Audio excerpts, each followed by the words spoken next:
140 देश हैं दुनिया में जहां पर कि यह संख्या अब डिक्रीजिंग ट्रेजेक्ट्री को दिखाती है। अगर हम इंडिया की स्थिति देखें तो हम पाते हैं कि ओवरऑल एक्टिव केसेस देश में अभी 7.9 लाख के करीब हैं।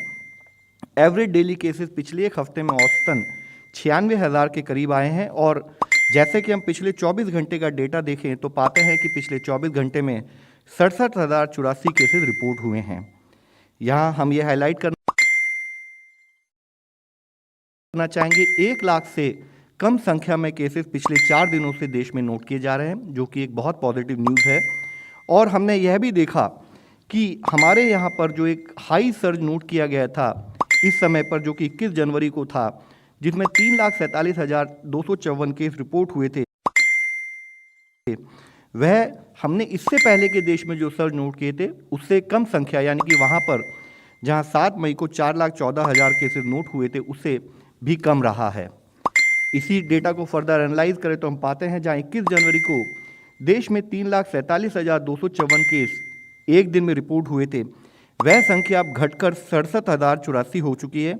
यानी कि अब हम देख रहे हैं कि approximately 20% of the surge which we have noted on 21 January, अब हमारा 80% reduction cases during the daily जो रिपोर्ट हुआ है उसमें नोट किया जा रहा है। और उसी के स्थायी से ही जहां 24 जनवरी को देश में 22,49,335 एक्टिव केसेस थे, वह संख्या भी 65% घटकर अब 7,90,789 रह चुकी है। हमने एक स्थाई पर केसेस में और एक्टिव केसेस में कमी होते हुए नोट किया है। दूसरे स्थाई पर ओवरऑल इन्फेक्शन स्प्रेड में भी हम देख रहे हैं कि एक डिक्रीजिंग ट्रेजेक्ट्री दिखाई देती है, जहां औसतन देश में 14 से 15 लाख टेस्ट रेगुलर बेसिस पर किए जा रहे हैं। तो वहाँ हमने देखा था कि 24 जनवरी को देश में overall during the day positivity 20.75% note की गई थी, जो अब 80% घटकर अब 4.44% रह गई है, विच इंडिकेट्स कि अब हमारे इन्फेक्शन स्प्रेड भी काफ़ी कम हद तक हम देख रहे हैं डिक्रीज हो रहा है। इसी के साथ ही अगर हम एक्टिव केसेस को फर्दर एनालाइज करें तो पाते हैं कि 50,000 से अधिक एक्टिव केसेस की संख्या वाली स्टेट, जो कि पिछले हफ्ते हमने इसी मंच पर आपको बताया था कि वह 8 स्टेट्स थी, वह संख्या घटकर अब 4 स्टेट्स रह गई है। 11 स्टेट्स ऐसी हैं जहां पर 10,000 से 50,000 की संख्या के बीच में एक्टिव केसेस नोट किए जा रहे हैं और 10,000 से कम संख्या में 21 स्टेट्स ऐसी हैं जहां पर कि 10,000 से भी कम संख्या में एक्टिव केसेस नोट किए जा रहे हैं। यहाँ हम हाईलाइट करना चाहेंगे, एक हफ्ते पहले हमने आपको यही संख्या 16 बताई थी, तो 16 स्टेट से बढ़कर अब वह 21 स्टेट हो चुकी है। अगर हम देखें कि वह कौन सी स्टेट्स हैं जहां पर 50,000 से अधिक एक्टिव केसेस हैं, तो हम देखते हैं कि हाईएस्ट एक्टिव केसेस देश में अभी केरला में 2.5 लाख से अधिक, यानी कि 2.58944 के करीब केसेस वहां पर एक्टिव केसेस की दृष्टि में पाए गए हैं। इसी तरीके से महाराष्ट्र में 86,000, तमिलनाडु में 77,000 और कर्नाटक में 60,000 के करीब केसेस एक्टिव केसेस की दृष्टि में आते हैं। ओवरऑल अगर हम 4 स्टेट्स को एनालाइज करें तो देखते हैं कि देश के अप्रॉक्सीमेटली 61.25% केसेस एक्टिव केसेस अभी इन 4 स्टेट्स में इफेक्टिवली कंसंट्रेटेड दिखाई देते हैं। पिछले हफ्ते हमने आपको बताया था देश में 34 स्टेट्स में ओवरऑल केस और as well as case positivity में डिक्रीज नोट किया गया था।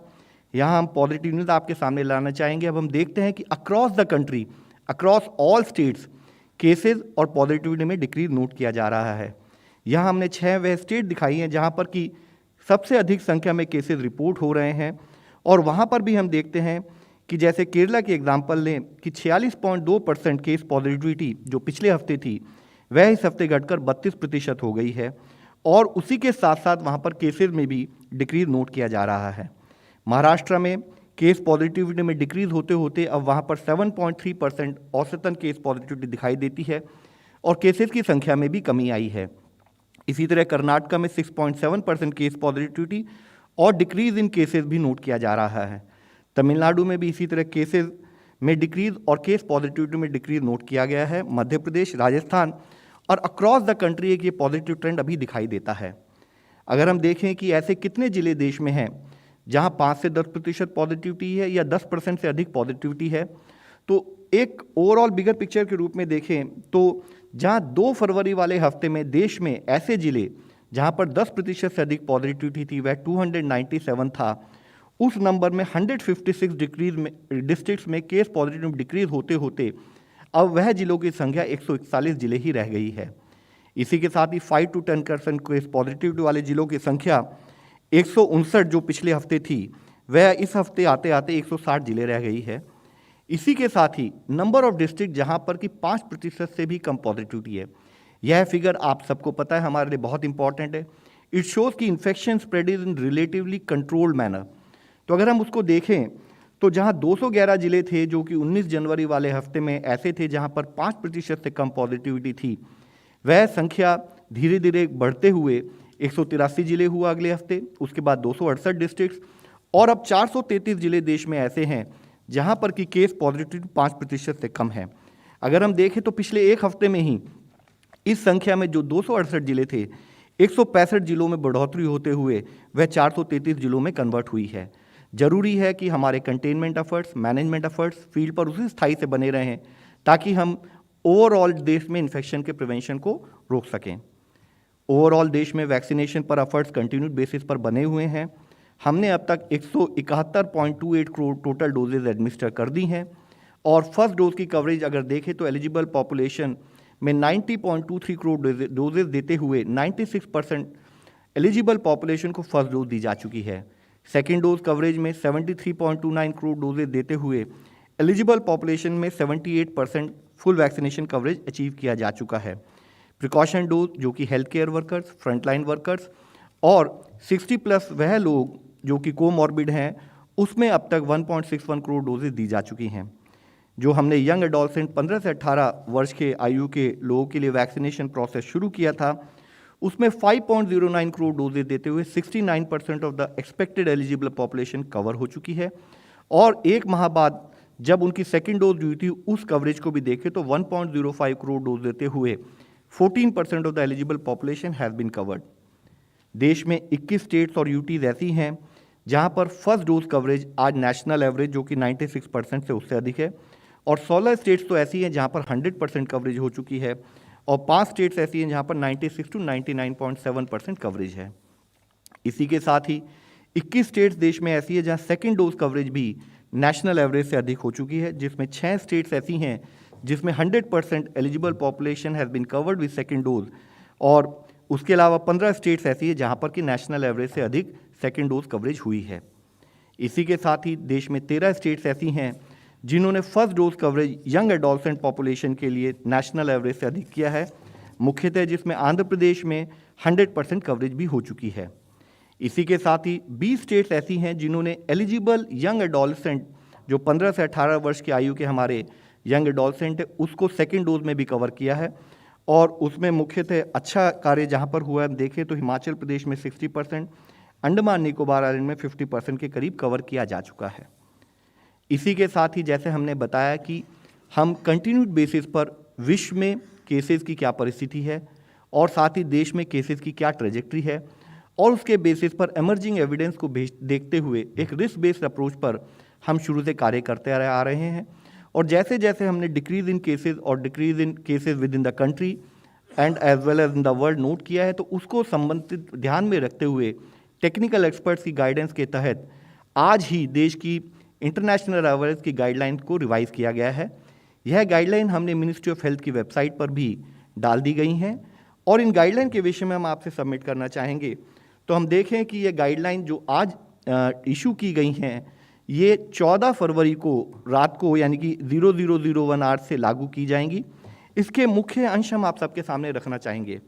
जैसे कि आप सबको विदित है, इससे पहले भी इंटरनेशनल ट्रैवल लेने के लिए जनरली ये बताया जाता था कि आप 72 घंटे अपनी जर्नी से पहले एक RT-PCR टेस्ट कराएं और उसको एयर सुविधा पोर्टल पर अपलोड करें।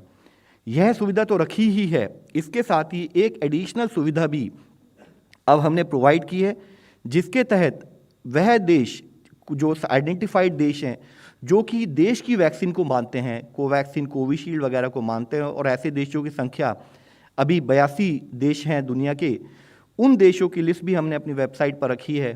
तो उन देशों के से जो नागरिक आएंगे, अगर वह चाहें तो either they can go with RT-PCR testing report taken 72 hours before the journey, और वो नहीं तो अपना अपलोड कर सकते हैं वैक्सीनेशन सर्टिफिकेट भी for the complete primary vaccination schedule.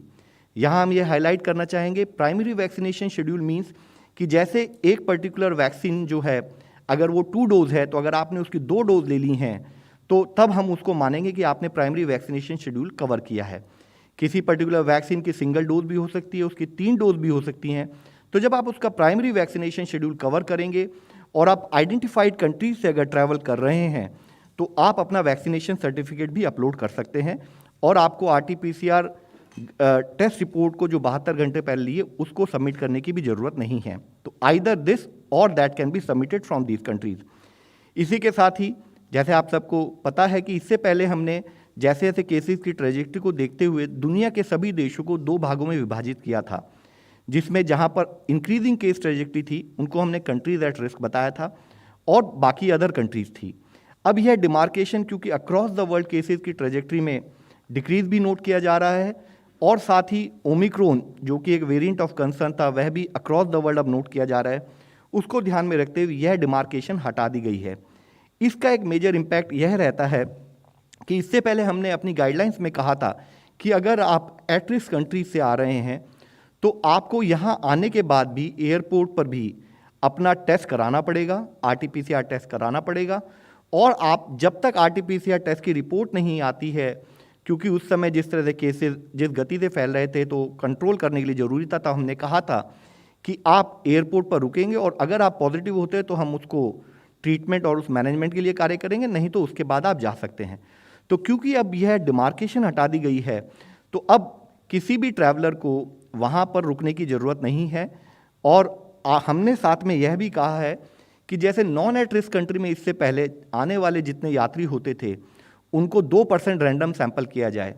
तो ज़रूरी है कि हम अभी भी ऑब्जर्व करते रहें कि कोई ऐसा वेरिएंट तो नहीं डेवलप हो रहा है जो हमारे देश के कंटिन्यूड एफर्ट्स को फिर से किसी तरह का एक शॉक दे, खतरा दे। तो उसको ध्यान में रखते हुए अब दुनिया के जितने भी ट्रैवलर्स आएंगे उनकी एक 2% रैंडम सैम्पलिंग की जाएगी और उसके द्वारा हम एनालाइज करेंगे कोई एक मेजर एरिया ऑफ कंसर्न किसी और देश से या कहीं से नहीं तो नहीं आ रहा है।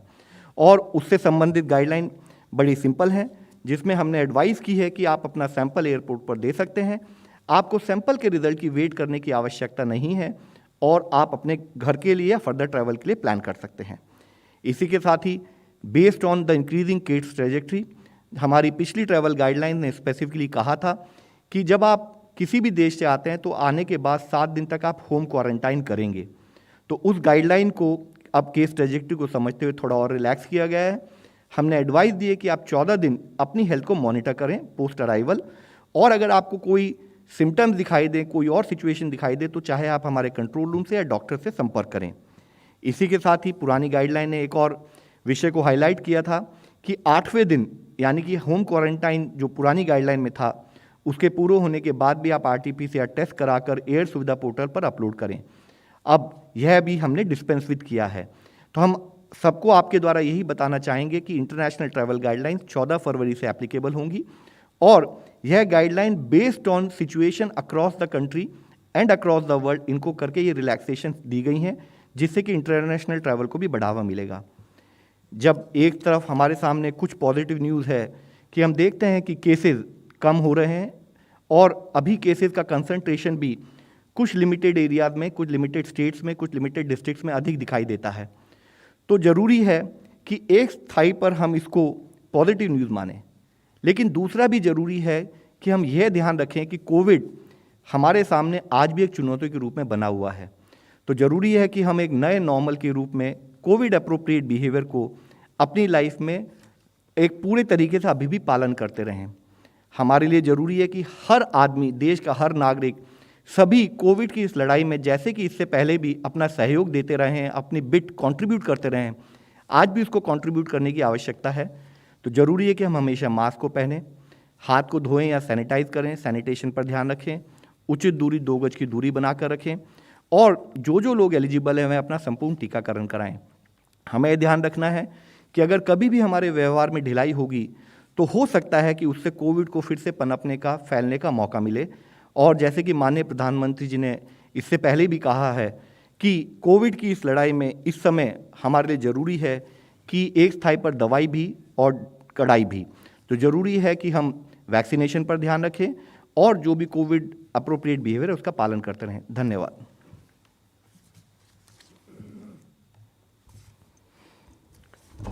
धन्यवाद लव। आज की इस प्रेस ब्रीफिंग में पैंडेमिक की सिचुएशन का अवलोकन करते हैं जब, तो एक मिक्स पिक्चर दिखाई देती है। ऑप्टिमिज्म भी दिखाई देता है और कॉशन भी दिखाई देता है। ऑप्टिमिज्म के तौर पे you are aware that the nation has been reporting less than 1 lakh cases for the last 4 days to 5 days. पहली सर्ज के मुकाबले भी हम नीचे आ गए हैं जो उसकी पीक थी, और ये कंसिस्टेंट पैटर्न दिख रहा है। अब अगर हम इसको टाइम सीरीज में देखें तो वो क्लियर है, हेल्पफुल है।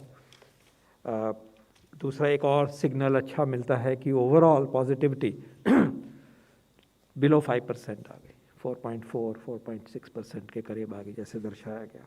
Another signal that overall pandemic situation is optimistic. That scenario is very optimistic, and also further contraction of the pandemic is apparently consistent as of now. लेकिन उसके साथ साथ ये भी दिखाई दे रहा है कि areas and districts of concern है। अगर हम अभी भी देखें तो कुछ प्रदेशों में पॉजिटिविटी रेट हाई है स्टेट के लेवल पे। वीकली डेली पॉजिटिविटी केरल में हम रिपोर्ट कर रहे हैं 29.57, कम हुआ लेकिन enormously high, very high. Mizoram छोटी ज्योग्राफी है, छोटी स्टेट है, 26.5%। Himachal not so small, 12%, 11.79%। फिर 12% अरुणाचल में भी है और 17% सिक्किम में भी है। तो हम स्टेट लेवल पे का अवलोकन करते हैं तो these are points and data of concern. और ज़िले के लेवल पे जाते हैं तो जैसे दर्शाया गया 39 ज़िलों में increase in weekly cases and positivity, लगभग 40 districts of particular concern are there, and 200 odd जिलास हैव पॉजिटिविटी ऑफ 10%। सो दोनों साइड है। ओवरऑल पिक्चर ऑप्टिमिस्टिक सेटल हो रही दिखती है, कोई डाउट नहीं है। लेकिन अगर आगे क्लोजली हम इसको देखते हैं तो स्टेट लेवल पे और ज़िले के लेवल पे there are very critical points of concern, data of concern. So we are passing through a transition towards improvement clearly, but then this is not yet the time for us to be less vigilant. We cannot lower our guard. और आपने जो दिखाया कि एक new normal की तरह से Covid appropriate behaviour को लेना होगा, और उसमें जो मुद्दे हैं, मास्क पहनने की बात है, डिस्टेंसिंग की बात है, हाइजीन की बात है, वेंटिलेटेड एनवायरनमेंट पे काम करने की बात है, और एक जनरल डिसिप्लिन जो है उसको हम नहीं छोड़ सकते। इसके साथ साथ ये भी मेंशन करना चाहूँगा, आपने WHO की प्रोनाउंसमेंट्स सुनते रहते हैं आप सब भी। क्लियरली अगर वहाँ भी देखें कि उन्होंने एक ऑब्वियस लॉजिक सबके सामने रखा है कि going into future this is not yet the end of the virus. Virus is still around in the world and in the country, और virus being under pressure will also try to emerge fitter. They have used the word fitter, smarter, so that it could penetrate our defenses, find a way to exponentially increase again. And therefore, that X factor must always be borne in mind. We have learned a great deal about this pandemic and the virus, but we must tell, all of us are here, that the world does not know everything about this virus. Everything that has happened in the past, Spanish flu, polio, HIV, is hell of a lot of that is known, but that cannot be automatically applied going into future. And that's the way the world should really continue to be united in this fight, continue to use the tools at our disposal, which we highlight every time, in addition to what has been stated, our strategies for containment, surveillance, genomic surveillance, tracking international passengers even now in a certain way, in a more, shall we say, softer way, but such unthinkable levels of first dose, 96% is a dream for any nation, any policy maker, any government to achieve that level has been achieved by India, by everybody. 78% coverage of 2 doses has been achieved. It's remarkable. In about a month, 69% of our late adolescents have been covered. These are remarkable achievements. The momentum in vaccination program continues to be strong. It is now getting into a frontier where the catchment is more scattered, but still it's extremely creditable for the entire machinery and people and the system that the pace of vaccination is tremendous, and we continue to be safe on that side. Yet, the final message, caution, watch, systematic scientific approach, united approach, whole of society, whole of government, whole of nation approach will take us further in this fight. Thank you. Thank you, sir. We'll take a few questions now.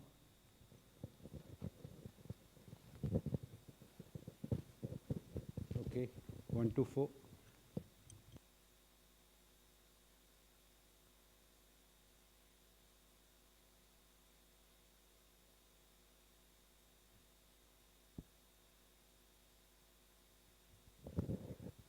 Yeah. So the progress for the second dose in a lot of states have been, in fact, overall coverage in adolescent vaccination has been very low. What do you think is holding it back? It's 14% of the eligible as per your data. And in fact, the first dose coverage is also low. Which are the states where it's lagging? And we have been seeing decline in adolescent vaccination over last few weeks, though it has picked up slightly last week after the second dose has started.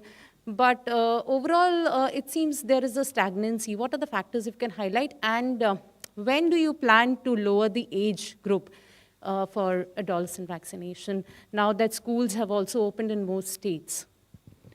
तो अगर आप vaccination coverage के बारे में देखें तो overall हम देखते हैं कि वैक्सीनेशन कवरेज देश में वाइल डिफरेंट एज ग्रुप्स और डिफरेंट एलिजिबल पॉपुलेशन में थोड़ा वेरिएशन है, बट कलेक्टिवली हम देखें तो वैक्सीनेशन का पेस देश में अभी भी काफ़ी अच्छी गति से बना हुआ है। उदाहरण के रूप में हम आपको बताना चाहेंगे, जैसे अक्टूबर पिछले साल ऑन एन एवरेज 55,77,000 के करीब वैक्सीनेशन डोज औसतन प्रति रोज दी गई थी, जो नवंबर के माह में करीब 59,32,000 तक पहुंची। उसके बाद अगर आप दिसंबर और जनवरी का डेटा देखें तो आप देखेंगे कि दिसंबर में हमारी एवरेज गति प्रति रोज की औसतन 67.91 लाख थी, उसमें एक अच्छा स्पीड से कार्य हो रहा था। जनवरी में 69,42,000 औसतन हमने वैक्सीनेशन किया है। और अगर आप पिछले 9 दिन का डेटा ही देखें फरवरी माह का, तो भी approximately 51 lakh doses on an average देश में प्रतिरोध दी जा रही हैं।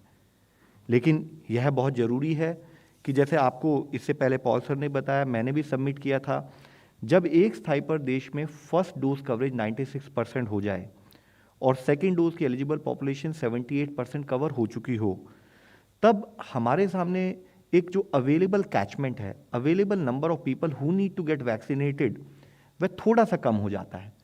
आज भी अगर आप देखें जो ये फिगर मैंने आपके सामने सबमिट की हैं, तो हम 51 lakh vaccine doses on an average देश में प्रतिरोज दे रहे हैं।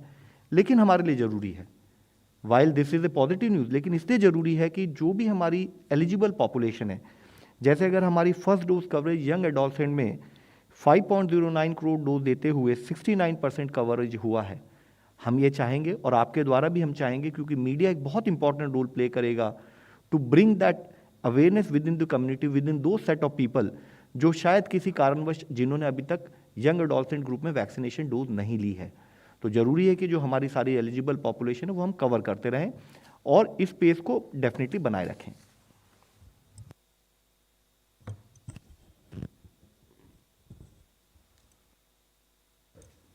जैसे पिछली बार ही जवाब दिया था कि सिस्टमैटिक तरीके से प्रायोरिटी ग्रुप्स को कवर करते आए हैं हम अब तक। कई चरणों में ये काम किया गया है, एक लेवल अचीवमेंट होती है, अगला स्मूथ लिया गया है। तो इस टाइम पे जो फोकस है, जैसे हमने कहा 15 से 18 की उम्र का फोकस है, और जो प्रिकॉशनरी डोज बाकियों को देना है उसके ऊपर फोकस है, जो अनफिनिश्ड एजेंडा ऑफ एडल्ट्स है उसके ऊपर फोकस है। और ये भी मैंने कहा था कि constantly additional need for vaccination, additional inclusion of population for vaccination, हमेशा से ये साइंटिफिक एंड प्रोग्रामेटिक एजेंडा जो हमारा सिस्टम है उसमें ये एग्जामिन होता है। जिस भी ग्रुप का, जिस भी समूह की ये जिम्मेवारी है, तो वो कंसिड्रेशन चली हुई है। दुनिया में भी जो हो रहा है उसको भी हम देखते हैं, दुनिया के एविडेंस को, दुनिया की लर्निंग को, और अपने में वो उसको कॉन्टेक्चुअलाइज करते हैं कि यहाँ पेंडेमिक किस तरह से आई, किस एज ग्रुप्स को अफेक्ट किया, कौन से वेरिएंट ने किस स्टेज पे हम पे हमला किया, हमारी वैक्सीन डेल्टा के बाद आई, ये बड़ा इंपॉर्टेंट फैक्ट है, एट्सेट्रा एट्सेट्रा। तो सारे ही इन चीज़ों की कंसिड्रेशन चलते हुए जो भी ऑप्शंस वैक्सीनेशन की हैं और जो रही हैं वो अंडर एक्टिव कंसिड्रेशन है। जो आगे फैसले होंगे हम आपके समक्ष लाएंगे और जस्टिफाई करेंगे और आपका साथ मांगेंगे। 125. Sir, like you mentioned, you're running out of people to vaccinate. So what is holding back decision on precaution doses for the rest of the population? These people who have been double vaccinated, 78%, what is holding back the decision on third dose? We have ample vaccines available, about 12 crore doses this morning. What is holding us back in terms of? See, again, remember, all these decisions are taken first and foremost based on the need. The scientific need is the first part that drives it, right? Then other consideration, programmatic consideration, epidemiological consideration, all that is taken into account. So let's continue to, pursue that journey, and these decisions are being taken, as I said earlier also, keeping everything in mind. Just because somebody else is doing it, they have their own context. We have our own context. And all this is under constant scientific scrutiny and decision making. 121. Sir, Nitendra DD news से हूँ। कई लोगों में री infection देखा जा रहा है कुछ हफ्तों बाद ही, तो इसको आप कैसे देखते हैं और क्या करना चाहिए लोगों को?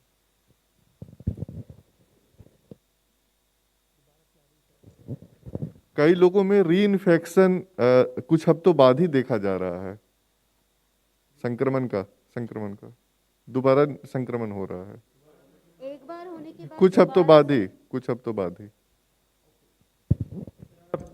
ये डेटा अभी पहली बात तो ये है कि दोबारा संक्रमण हुआ है, एक को हुआ, फिर उसके बाद डेल्टा वेव में हुआ, इसमें कोई डाउट ही नहीं है। ओमिक्रॉन वेव में बहुतों को शायद ऐसा भी हुआ होगा, क्योंकि हमारी जो वैक्सीन प्रोटेक्शन और नेचुरल इम्यूनिटी प्रोटेक्शन भी जो है वो पूरी गारंटी नहीं करता कि नया संक्रमण ना हो। It's a fact. तो इसको कॉन्स्टेंटली साइंस देख रही है, बाहर के देशों में भी देख रहे हैं, हम लोग भी ध्यान से देख रहे हैं। सर ने डेटा भी शेयर किया था। और कुछ कहना चाहेंगे? तो it is we have to accept this as a reality, respond to this both at the personal level, at the system level, and I would say in extension at the vaccination and the social vaccination level. I think just to add that infection with one variant does not provide protection from the other variant. So as variants have emerged, therefore reinfection has been seen. However, we have seen that the use of vaccination prevents severe disease and hospitalization and death once you are vaccinated, and the use of COVID appropriate behavior is definitely useful to prevent that. As sir has already talked about, the biological aspects in terms of antibodies and T cell immunity, B cell immunity, etc. play a role from individual to individual.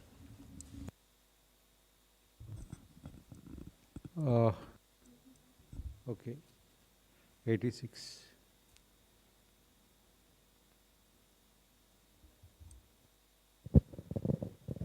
Sir, I'm Monica from the Hindu Business Line. Sir, I want to know how badly we need mRNA vaccines, because according to experts, mRNA vaccines, they can be easily tweaked depending upon the new variant.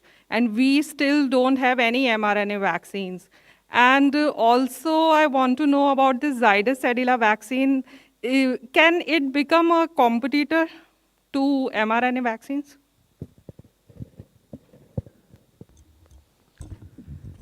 इस Covid की vaccination की journey में बहुत सारे front पे, बहुत सारे platforms पे वैक्सीन बने। ये भी एक बहुत ही नई चीज़ हुई है, बहुत बड़े स्केल पे। और फॉर्चुनेटली हमारे देश में मल्टीपल प्लेटफॉर्म्स के ऑप्शंस हमारे पास अपीयर हुए, R&D में भी और मैन्युफैक्चरिंग में भी।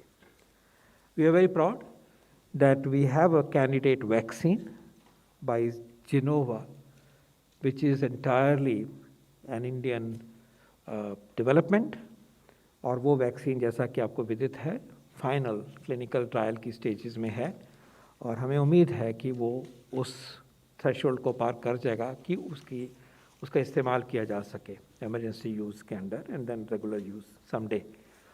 उसकी खासियत भी आपको मालूम है, लेकिन कहना भी चाहिए। पहली बात है कि वो नॉर्मल कोल्ड चेन कंडीशंस में सर्वाइव करता है, स्टोर किया जा सकता है, ट्रांसपोर्ट किया जा सकता है, दिया जा सकता है, which is a big thing. दूसरे वैक्सीन जो हैं वो सब ज़ीरो टेम्परेचर पे रखे जाते हैं बहुत, और उनको फिर सारी व्यवस्था बनानी पड़ती है। So we have a great candidate. उसके अलावा उन्होंने इंट्राडर्मल देने की भी पद्धति की ईजाद करने की कोशिश करी है। इंट्रामस्कुलर की बजाय इंट्राडर्मल जेट से दे पाएँ तो वो भी ईज़ ऑफ ऑपरेशन करेगा। Tremendous advantage and very innovative. Thirdly, उन्होंने ये भी विदित है, आपको पब्लिक डोमेन में है, कि ओमिक्रॉन के लिए भी उसको ट्विक किया है। वो डेवलपमेंट भी पीछे पीछे चली हुई है। मेन वैक्सीन यहाँ पहुँच गया है, लेकिन उसी को प्लेटफॉर्म, और वो इम्पॉर्टेंट बात है, उसको मैं आगे और बताता हूँ। उन्होंने उसको ट्विक करके ओमिक्रॉन के लिए भी बना के आगे वो उस जर्नी में चल पड़े हैं। वो धीरे धीरे आगे आएगा। Now we need the mRNA platform because it is a new platform. It has been shown that the vaccines developed on this platform, at least for corona, have been effective worldwide. Having an India vaccine and vaccine platform available is for us an asset today in the wake of COVID, today in the wake of Omicron, but tomorrow also beyond it for other diseases for which the vaccines have been eluding us. It could be malaria, it could be dengue, it could be TB, a better vaccine. There are so many diseases for which we still are hunting for an affordable, effective, lasting vaccine. So we treasure this platform and we compliment the company and the group that have gone into it. So as a platform, it will continue to be important in the medium term and near future and beyond. As an option in the fight for Corona SARS-CoV-2 pandemic, it remains relevant, just as so many other vaccines are relevant in the world. And we have the other vaccine जिसका आपने जिक्र किया है, वो अपनी जगह है। उसमें भी ये सारी चीज़ें जो अच्छाइयाँ हैं, जो उसके गुण हैं, नॉर्मल कोल्ड चेन कंडीशंस की बात है, इंट्राडर्मल एप्लीकेशन की बात है, वेरी फ्यू साइड इफेक्ट्स की बात है, सेफ्टी भी डेमोन्स्ट्रेट होगी बच्चों में। तो वो जो सारे गुण हैं, these are options that are available. We are fortunate and the world is fortunate because India के ये वैक्सीन जो हैं वो हमें ये ऑप्शंस देते हैं। और ये साइंस की जर्नी तो चलते ही रहना है।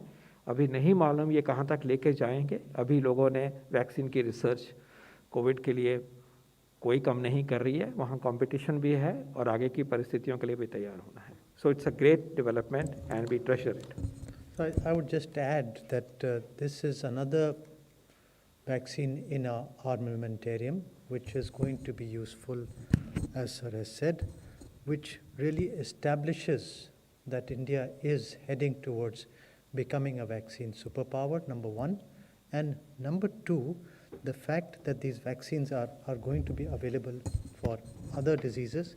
And the last point that I want to mention is that because such a large proportion of our population has been vaccinated, we are not seeing such a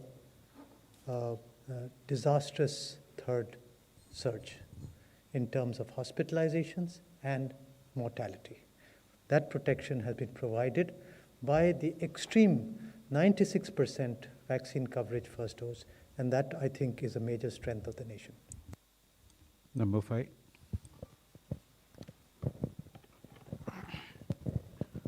thank you Jaydeep ji. नमस्कार, मैं संदीप बोल रहा हूँ वर्तमान न्यूज़पेपर से। मेरा 2 question है, एक डीजी आईसीएमआर और एक लॉब जी से। According to science and research, क्या other than 60+ comorbid booster dose देना चाहिए? एक। और नंबर 2 है, जो ओपन मार्केट सेल कोवैक्सीन और कोविशील्ड को दिया गया है, उसका दाम क्या तैयार हुआ है?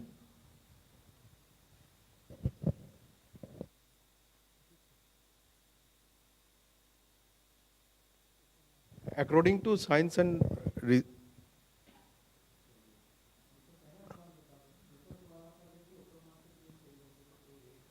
हाँ, और पहला सवाल है कि अदर देन 60+ कोमॉर्बिड लोगों को बूस्टर डोज या प्रिकॉशन डोज देना चाहिए या नहीं, according to science and research? I'll just add some points and then sir can add. Healthcare workers, frontline workers, 60+ immunocompromised पे जिस तरीके से देश ने अलाउ किया है वो बहुत ही सराहनीय है। और लोगों में तीसरी डोज देनी चाहिए कि नहीं देनी चाहिए, इस पे काफ़ी नेशनल और इंटरनेशनल डिस्कशन और डिबेट हो रहा है। काफ़ी साइंटिफिक आर्टिकल्स भी आ चुके हैं। कई कंट्रीज़ ने चौथी डोज भी दी है और देखा है फिर भी वेरिएंट्स आ रहे हैं। तो this still remains an unanswered question. It is still being debated whether other groups should be given a precautionary dose or not yet. देखिए, ये जैसे मैंने कहा, हम उसी बात को आगे बढ़ा रहे हैं कि ये फर्स्ट एंड फॉरमोस्ट एक टेक्निकल क्वेश्चन है। टेक्निकल डेटा के ऊपर और चेंज होते हुए डेटा के ऊपर ये फैसले होंगे। मैं इस जो सर ने कहा उसको 2 पॉइंट और जोड़ता हूँ। हमारे वैक्सीन जो लगे हैं वो दूसरे देशों के वैक्सीन से भिन्न है। उनकी प्रोटेक्शन ऐसे होती है, फिर ऐसे गिर जाती है, हमारी ऐसे हो के फिर लास्ट करती है। फ़र्क है, और वो फ़र्क कुछ सटल है, कुछ विजिबल है, कुछ नोन है, कुछ नहीं मालूम, क्योंकि वैक्सीन पॉपुलेशन भी अलग है। जहाँ पे वो लगे वो हमारे जैसी पॉपुलेशन नहीं। तो keep this in mind that it is not the same monolithic uniform homogeneous world. Number 1। Number 2, ये भी याद रखिए कि अभी बहुत सारे लोगों को ओमिक्रॉन का प्रभाव हुआ, वो एक और नेचुरल इम्यूनिटी भी आई है। उस परिप्रेक्ष्य में क्या वैक्सीन स्ट्रैटेजी मॉडिफाई हो, ये भी एक साइंटिफिक क्वेश्चन है। इसका जवाब जब तैयार हो जाएगा हमारे साइंटिफिक ग्रुप्स के ऊपर सामने लेके आ जाएंगे। लेकिन ये भी सोचा जाना है, और जैसे मैंने पहले पार्ट में कहा कि हमारी जो वैक्सीनेशन हुआ वो डेल्टा का जो इतना प्रभाव हुआ, इतनी पॉपुलेशन हो गई, उसके बाद शुरू हुआ, धीरे धीरे पिकअप होता रहा। वो हमने एक ग्राफ पे यहाँ दिखाए थे। तो कहने का मतलब ये है कि ये सारे पॉइंट्स को लेके ही एक पब्लिक हेल्थ रिस्पांस की जाती है। अभी उसका प्रायोरिटी ग्रुप पकड़ लिया और उसको पूरा करने की पूरी चेष्टा कर रहे हैं, काम कर रहे हैं, और उस पर काम और होना चाहिए। इनफैक्ट मुझे कहना चाहिए था कि जो प्रिकॉशनरी डोज के 60 से अबव पर्टिकुलरली समूह है और जिनके लिए चिन्हित किया गया, प्लीज़ आगे आइए, वो काम तो पूरा करें। उसमें क्या रुकावट है? कोई आपको पर्ची नहीं लेनी है, नहीं कुछ लिखवाना नहीं है, आप सेल्फ डिक्लेयर करते हो कि मुझे लगना है, प्लीज़ कम फॉरवर्ड। उसमें कितना स्कोप अभी भी पड़ा हुआ है, उसको तो पूरा कर रहे हैं। वो तो क्लियरली एक हाई रिस्क ग्रुप है, उसमें हम एक्स्ट्रा प्रिकॉशन भी रखते हैं, एक्स्ट्रा मार्जिन भी रखते हैं कि कवर करें। It will be in the interest of good outcome. तो इन प्रिंसिपल यही कहा जा रहा है कि in the wake of changing epidemiology, change and the behavior of the pandemic, in our situation, the kind of vaccines we have received, etc., putting everything together, जो scientific groups हमारे इस पे काम करते हैं, वो चर्चा चलती है, चल रही है, डायनेमिक है, और उसके बेस के ऊपर बड़ा पब्लिक हेल्थ फैसला जब भी होना होगा इस मामले में वो आपके सामने लाएंगे।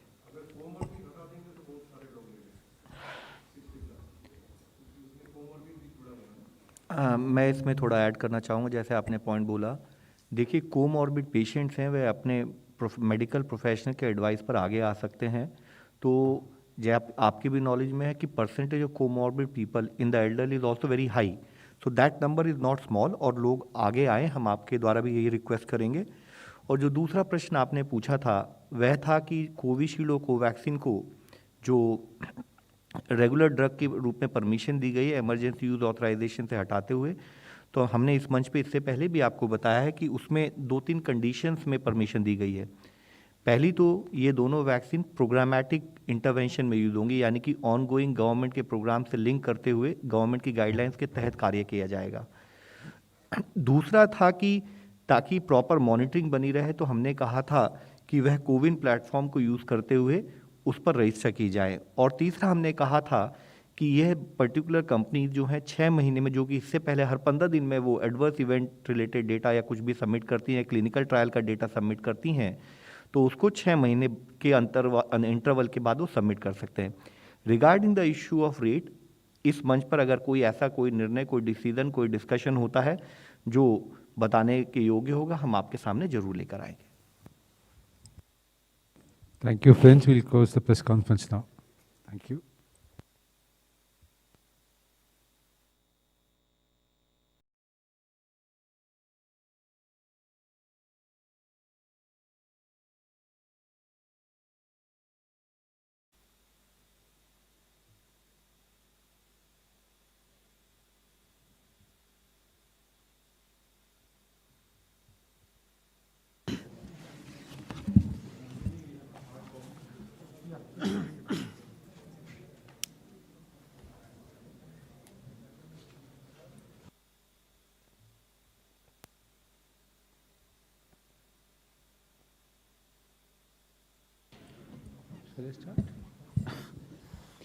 Namaskar, friends, and welcome to this press conference on the economic survey.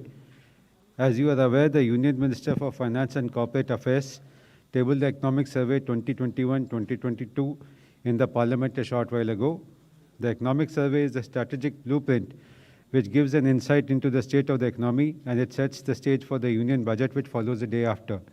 The survey contains new ideas and visions for the future, for which I have with us the Chief Economic Advisor, Shri V. Anant Nageshwaran, Principal Economic Advisor, Shri Sanjeev Sanyal, Economic Advisor, Shri Rajiv Mishra, Economic Advisor, Ms. Chandini Raina, and Economic Advisor, Ms. Manisha Sen Sharma. Today's press conference will go as follows. First, the Chief Economic Advisor will make his opening remarks, followed by a PowerPoint presentation by the Principal Economic Advisor, and afterwards we'll take question and answer session. Over to the Chief Economic Advisor.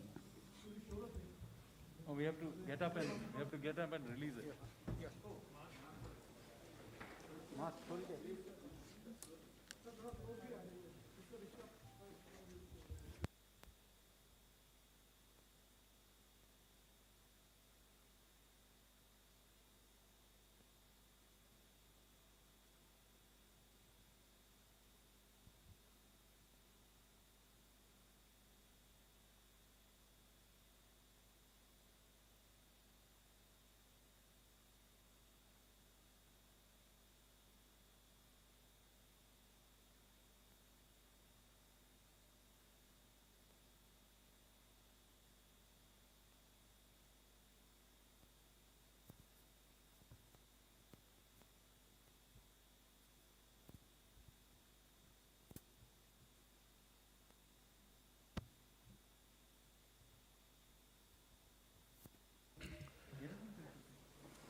Good afternoon, everybody. So I am Anant Nageshwaran, the new Chief Economic Advisor, and it's my great pleasure and honor to be joined by my colleagues from the Economics Division. The Economic Survey, as you know very well, for 21-22 has been compiled by my old friend and new colleague, Sanjeev Sanyal, and his team of advisors who are on either side of me. So naturally, they are going to be walking you through the economic survey and its key highlights. I would just point out that as a small preview, the overall theme of the economic survey, as has been the theme of the policies that the government has pursued, especially in these COVID years, the government has pursued a four-pronged approach: short-term support to the economy, especially to the vulnerable sections during these uncertain times. while keeping a firm eye on the medium-term fiscal stability. At the same time, never to let go of the opportunity that a crisis provides to initiate structural and supply-side reforms. The government has undertaken several measures as well. At the same time, as Sanjeev would walk you through, there has been considerable attention and emphasis on process reforms as well. So these are the 4 pillars of the government's approach in dealing with the COVID pandemic and also to prepare the economy for a post-pandemic world. So without much further ado, I would like to hand over the stage to my colleague, Sanjeev. Thank you.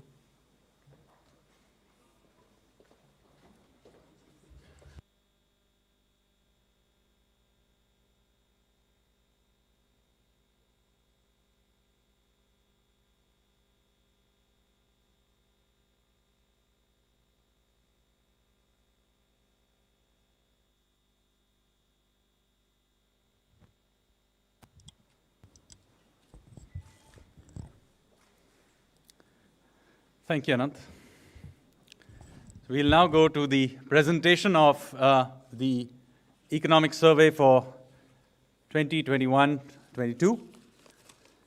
Let me begin by thanking the Honorable Prime Minister Narendra Modi, Honorable Finance Minister Nirmala Sitharaman for their unstinting support, without which, of course, this effort would not have been possible. I would also like to thank Ministers of State Pankaj Chaudhary, Minister of State Dr. Bhagwat Karad, Finance Secretary Dr. Somnathan, DEA Secretary Mr. Ajay Seth, Revenue Secretary Mr. Tarun Bajaj. An effort like this, as you can all imagine, meant that a large number of people contributed to this from across the government with all kinds of inputs.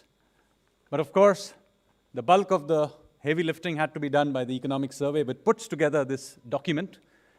And I could not have done without the support of all the advisors on this table, Manisha, Chandni, Rajiv, and of course all the officers and consultants of the economic division, and not just the ones that did the writing, but also the translators, those who did the design, the formatting, the administrative staff, all of whom were in office over the last few weeks till very late.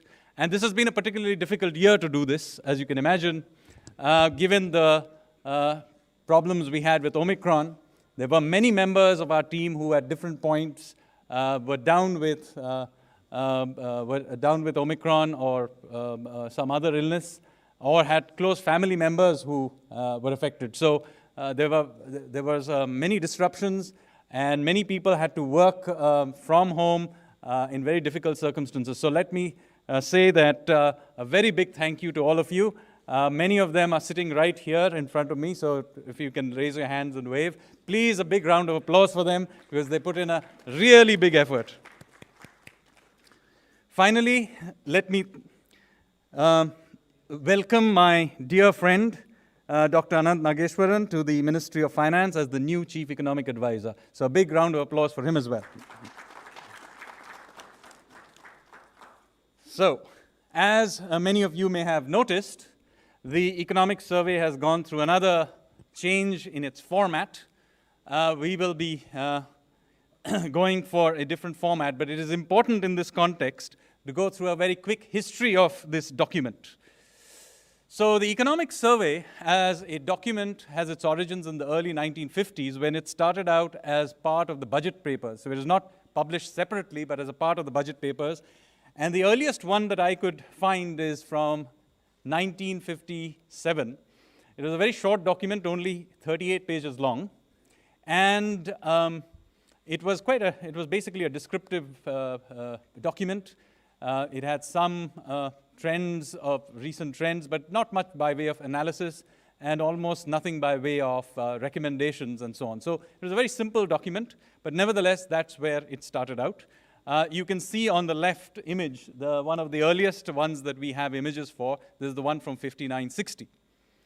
Now, through the course of the 60s, the document became a lot more substantial, a lot more data charts, tables, etc. began to be added to it. You also began to have a Hindi translation at that stage in the 60s. And by about the early 70s, this became a more substantial document, about 150 odd pages. So you have on the right an image from 1973. Now, through the 70s and 80s, this document took a life of its own. It was by this time being presented as a separate document a day before the budget. So by now it has a character of its own. A lot more tables and charts are added. A statistical appendix is added in the end. And it begins to take on the form that is now much more familiar to what you would think of as an economic survey. I've got the one from 85, 86. Many people in this room will perhaps be familiar with that cover and may have studied it when in university. Now, the economic survey of 91, 92, as you can imagine, was particularly awaited because that was during the crisis of 91, and you had the reforms and so on. And this is the first time that it appeared in 2 volumes. The first volume was a very thin volume, only about, if I remember, some 30-odd pages, but it was the first time that 2 volumes were published. The second volume was much more traditional sectoral analysis, and in the following years, it reverted to being back a single volume. But the document kept growing. And of course, with the advent of computers, the graphics and so on improved very dramatically. So by, as you can see, 2001, 2002, the covers become much more colorful and so on. Then, during the global economic crisis, the document, a few extra thematic chapters were added to it by the then Chief Economic Advisor, Dr. Arvind Vemani, perhaps to explain the predicament of that time. So you began to see a shift, somewhat of a shift from the purely sectoral approach to adding more themes. And it became a longer document, certainly by 2011-12, that you have on the screen. It was by this point almost 500 pages long. Now, it then became split into 2 volumes in 2014, but that was a split in 2014 into a text volume, which was mostly done in a sectoral format, and a statistical appendix volume. So there was 2 volumes, but in this format. But in the subsequent years, it ended up with a volume 1 and a volume 2. The first volume tended to have thematic chapters, and the second had the more traditional chapters from the sectoral type chapters. That has now been changed in this economic survey, and this is what it looks like. There is a volume 1, or you can call it the text volume, the economic survey itself. That is the main volume, which we just released.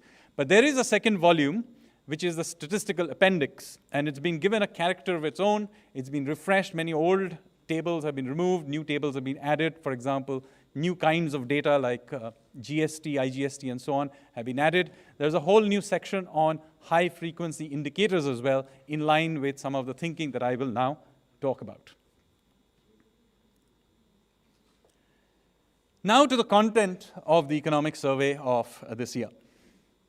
Now, one of the clear points we make right up front in the survey is that there's been a revival of economic activity to pre-pandemic levels in the year 21-22. This shows through in the national accounts, and it shows through a whole bunch of high-frequency data that we have. I've just, for illustration, put the e-way bill collection, and you can see that there was a big contraction during the national lockdown last year, then a sharp revival, a more shallow slowdown during the second wave. So even though there was the health cost of the second wave was much more severe, the economic cost of it, by almost all accounts, was much milder. But there was an impact, and then a subsequent revival. So where does that leave us? Well, as you know from the advanced estimates, the economy this year is estimated to have grown by 9.2% after a contraction of 7.3% in the previous year. And you can see on the slide on the right that it is now a little bit above where it was in terms of economic activity, where it was before the pandemic. So in other words, we have now grown past the pre-pandemic level. What does it mean in terms by sector? This sectorally, we tended tend to look at it as a GVA, or gross value added perspective. And you can see what happened to different sectors. And the very last column is a comparison with the pre-pandemic era, which is 2019-20.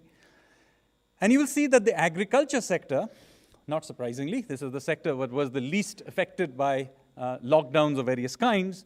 So this is a sector that grew even in 2021 and then again in 21-22. So in that sense, it is now a little short of 8% above where it was in pre-pandemic phase. The industrial sector did go through a contraction, but then it went through a significant revival as well. And now it is about 4.1% above pre-pandemic levels. And the subsectors went through a slightly different trends, but as you can imagine, the utility sector didn't go through the same kind of contraction because obviously water supply, electricity, etc. don't get shut down during a lockdown. But manufacturing, construction, and other such sectors did go through a contraction and then a revival. In fact, if you look at this, the quarterly data, they will go through this, this downturn, sharp downturn, revival, shallow downturn, and flatter, and then a more sustained revival. I scratched my head thinking about what would be a good letter of the alphabet to describe this. And after a lot of discussions with the best minds, we thought that the best we could do was maybe a tilted W. I know it's very awkward, but so I didn't bother to use it. Now moving on to the services sector. Now the services sector is definitely the sector that was most affected by the lockdowns. And you can see that it is just a little short of where it was pre-pandemic. But I think the real story is not in the headline number, but in the subsectors. And you can see finance, real estate, professional services, or public administration, both of these have actually gone back to pre-pandemic levels. But as you can imagine, the contact-intensive subsectors of services have been much more severely affected. And you can see that it is this segment, which includes, of course, tourism, travel, hotels, those kinds of sectors, that is still continues to be below pre-pandemic levels at about 91.5. So it's about 8.5% below where it was pre-pandemic. So this is clearly a sector that is still impacted. Overall GVA at basic price is about 1.9% above where it was pre-pandemic. Now we can do the same exercise from the demand side, looking at real GDP growth, and you can again see that when you look at total consumption, it is just shy of where we were before the pandemic. Government consumption, of course, has been reasonably strong, not surprising, given a lot of spending that's happened, particularly on the health front, but on other kinds of things, including providing safety nets to vulnerable sections of society and of the business sector. So private consumption, on the other hand, still lags. Now, if you combine this private consumption number, which is at 97.1% of the pre-pandemic level, and the discussion in the previous slide, you can see where the hit really is, because this is all those contact-intensive services where obviously spending is constrained because you are under lockdowns of various kinds. In fact, we are just gone through one thanks to Omicron just in the last few weeks.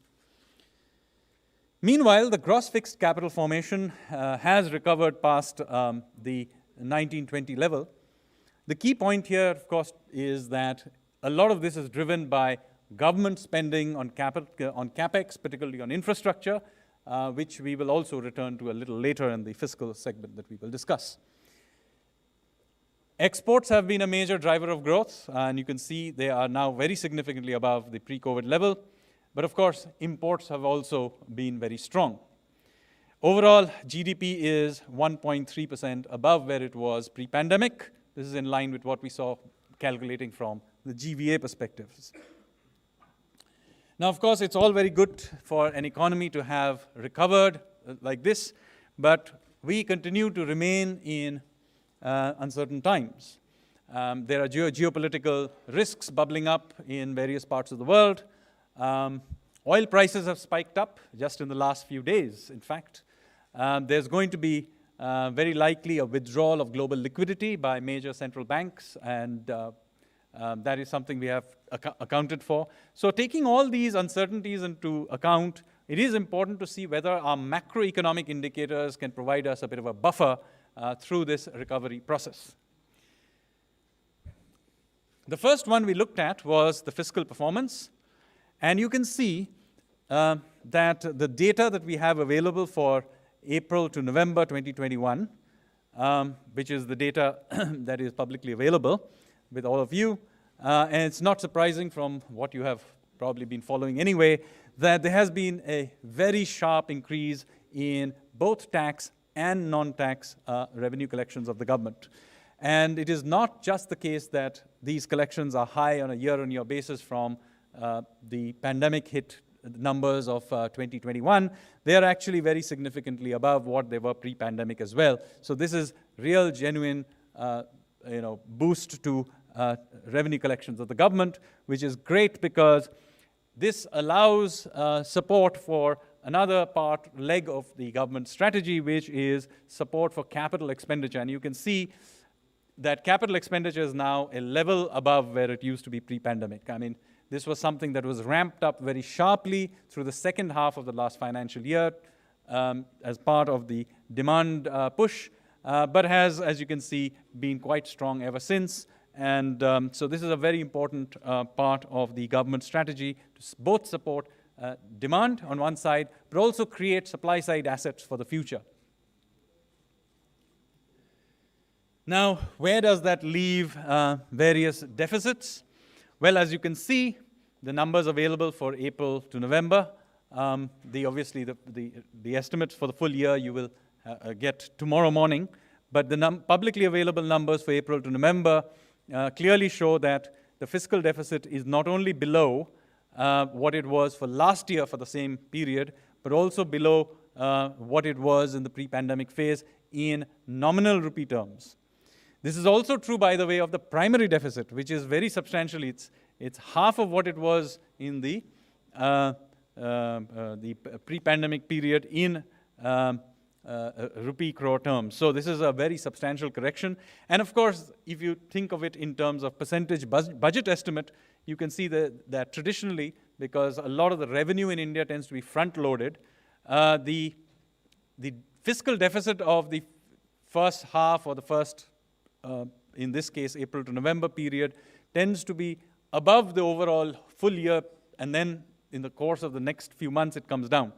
But you can see that April to November 2021 has been particularly good, with numbers coming in at just 46% of the full year number. So this is a particularly good performance. Now moving on to the financial sector. Obviously, this is always an area of macroeconomic risk and stability that we need to look at.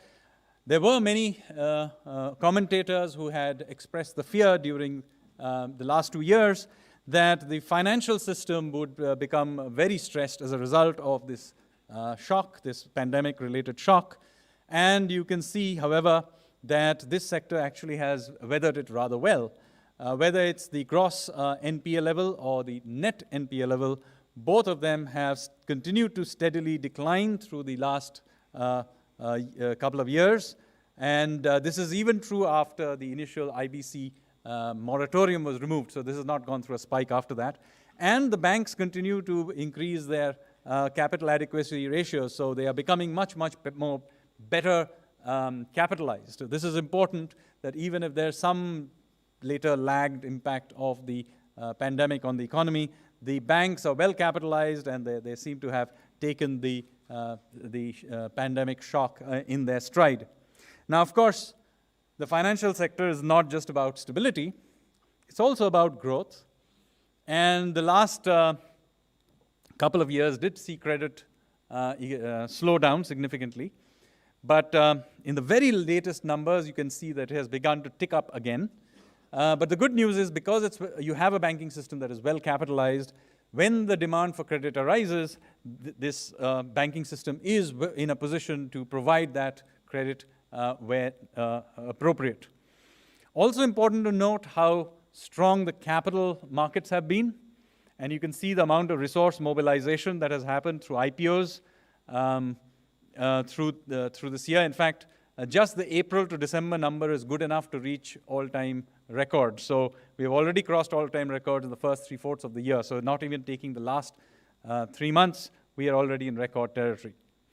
Now, of course, when people hear about this, they tend to have in their minds that what we are really talking about is all the big corporates or the unicorns that everybody likes talking about these days in the media. But the fact is, what you are witnessing here is a change in risk appetite and animal spirits in the economy, which is very much widespread across the country and at every level, and particularly showing through in this field of startups.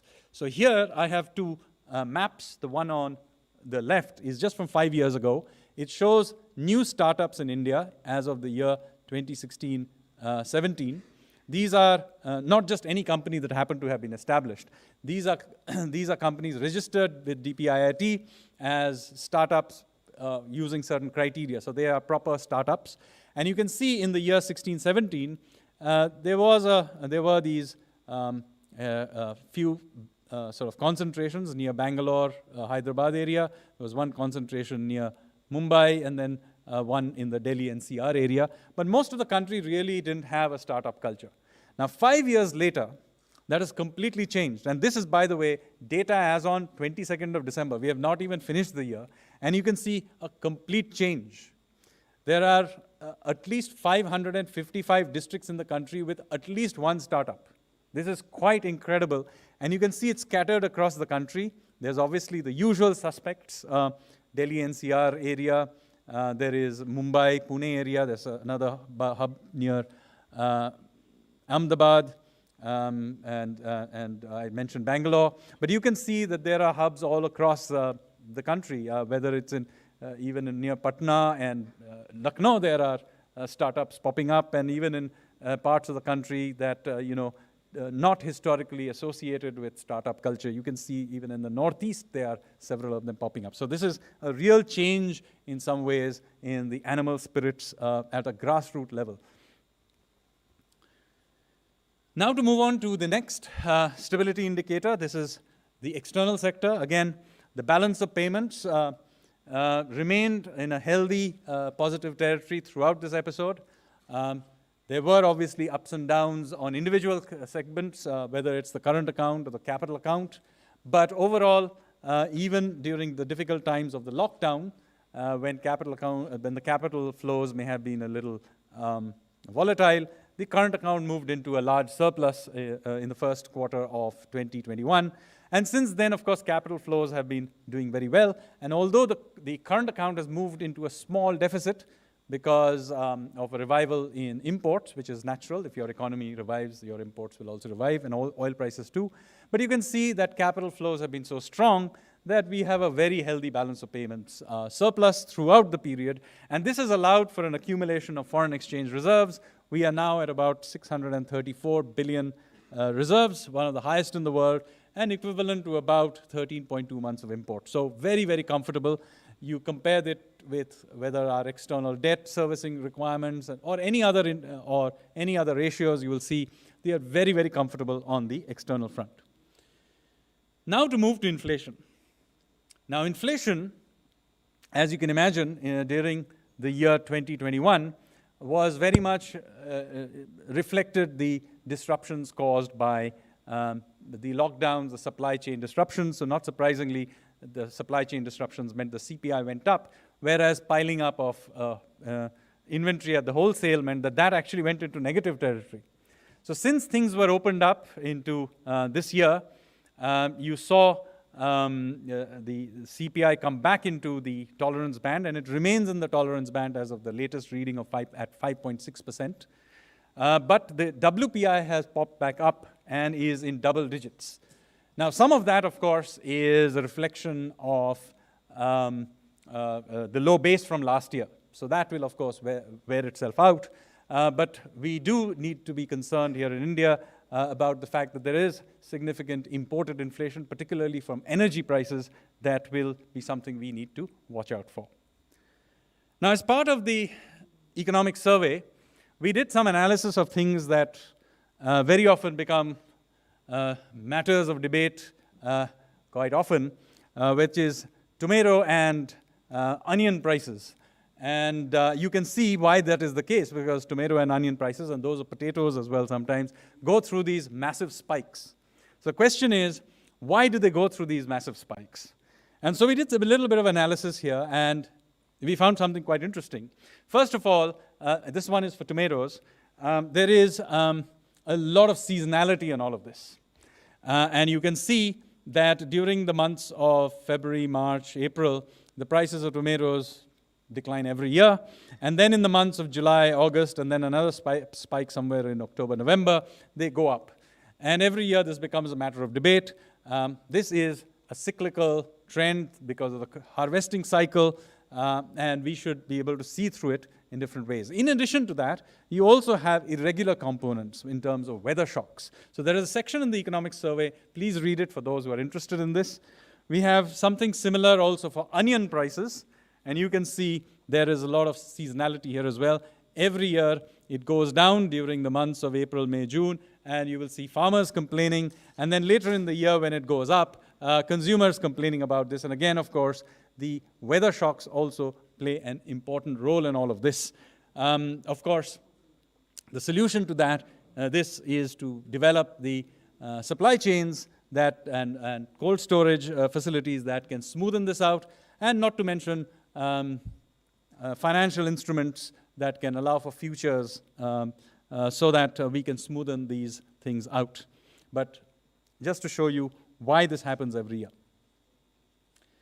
Now, this is something that will not be of any surprise.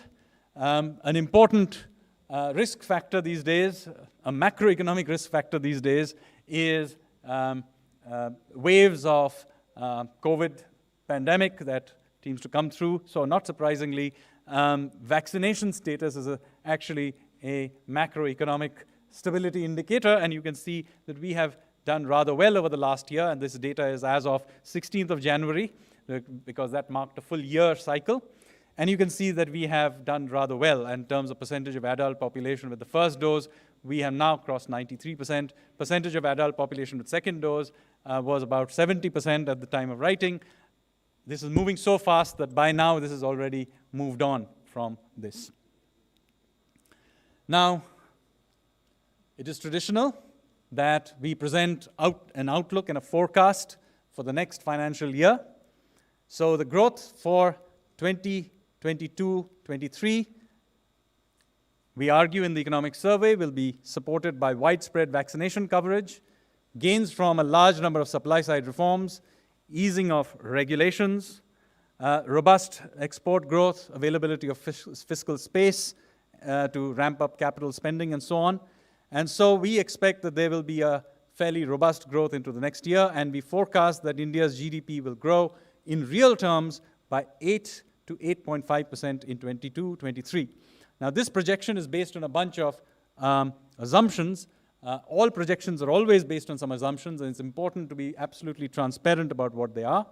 So what we have said here, that one assumption is that there will be no further debilitating pandemic-related economic disruption. So you may get next waves, but there will be no debilitating lockdowns.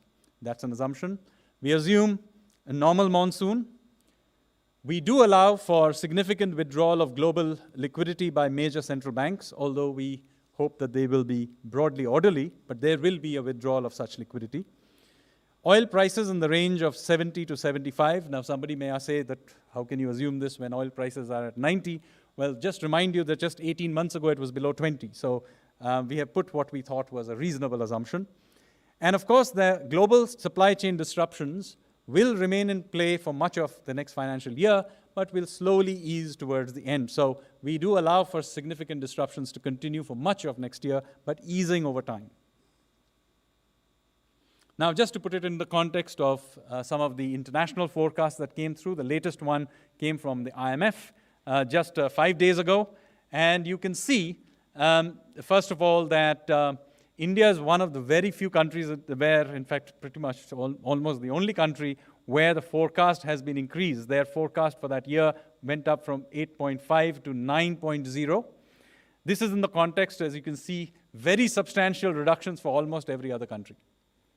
I would also like to note here that even with our more conservative forecasts from the economic survey, we would still be the world's fastest growing economy.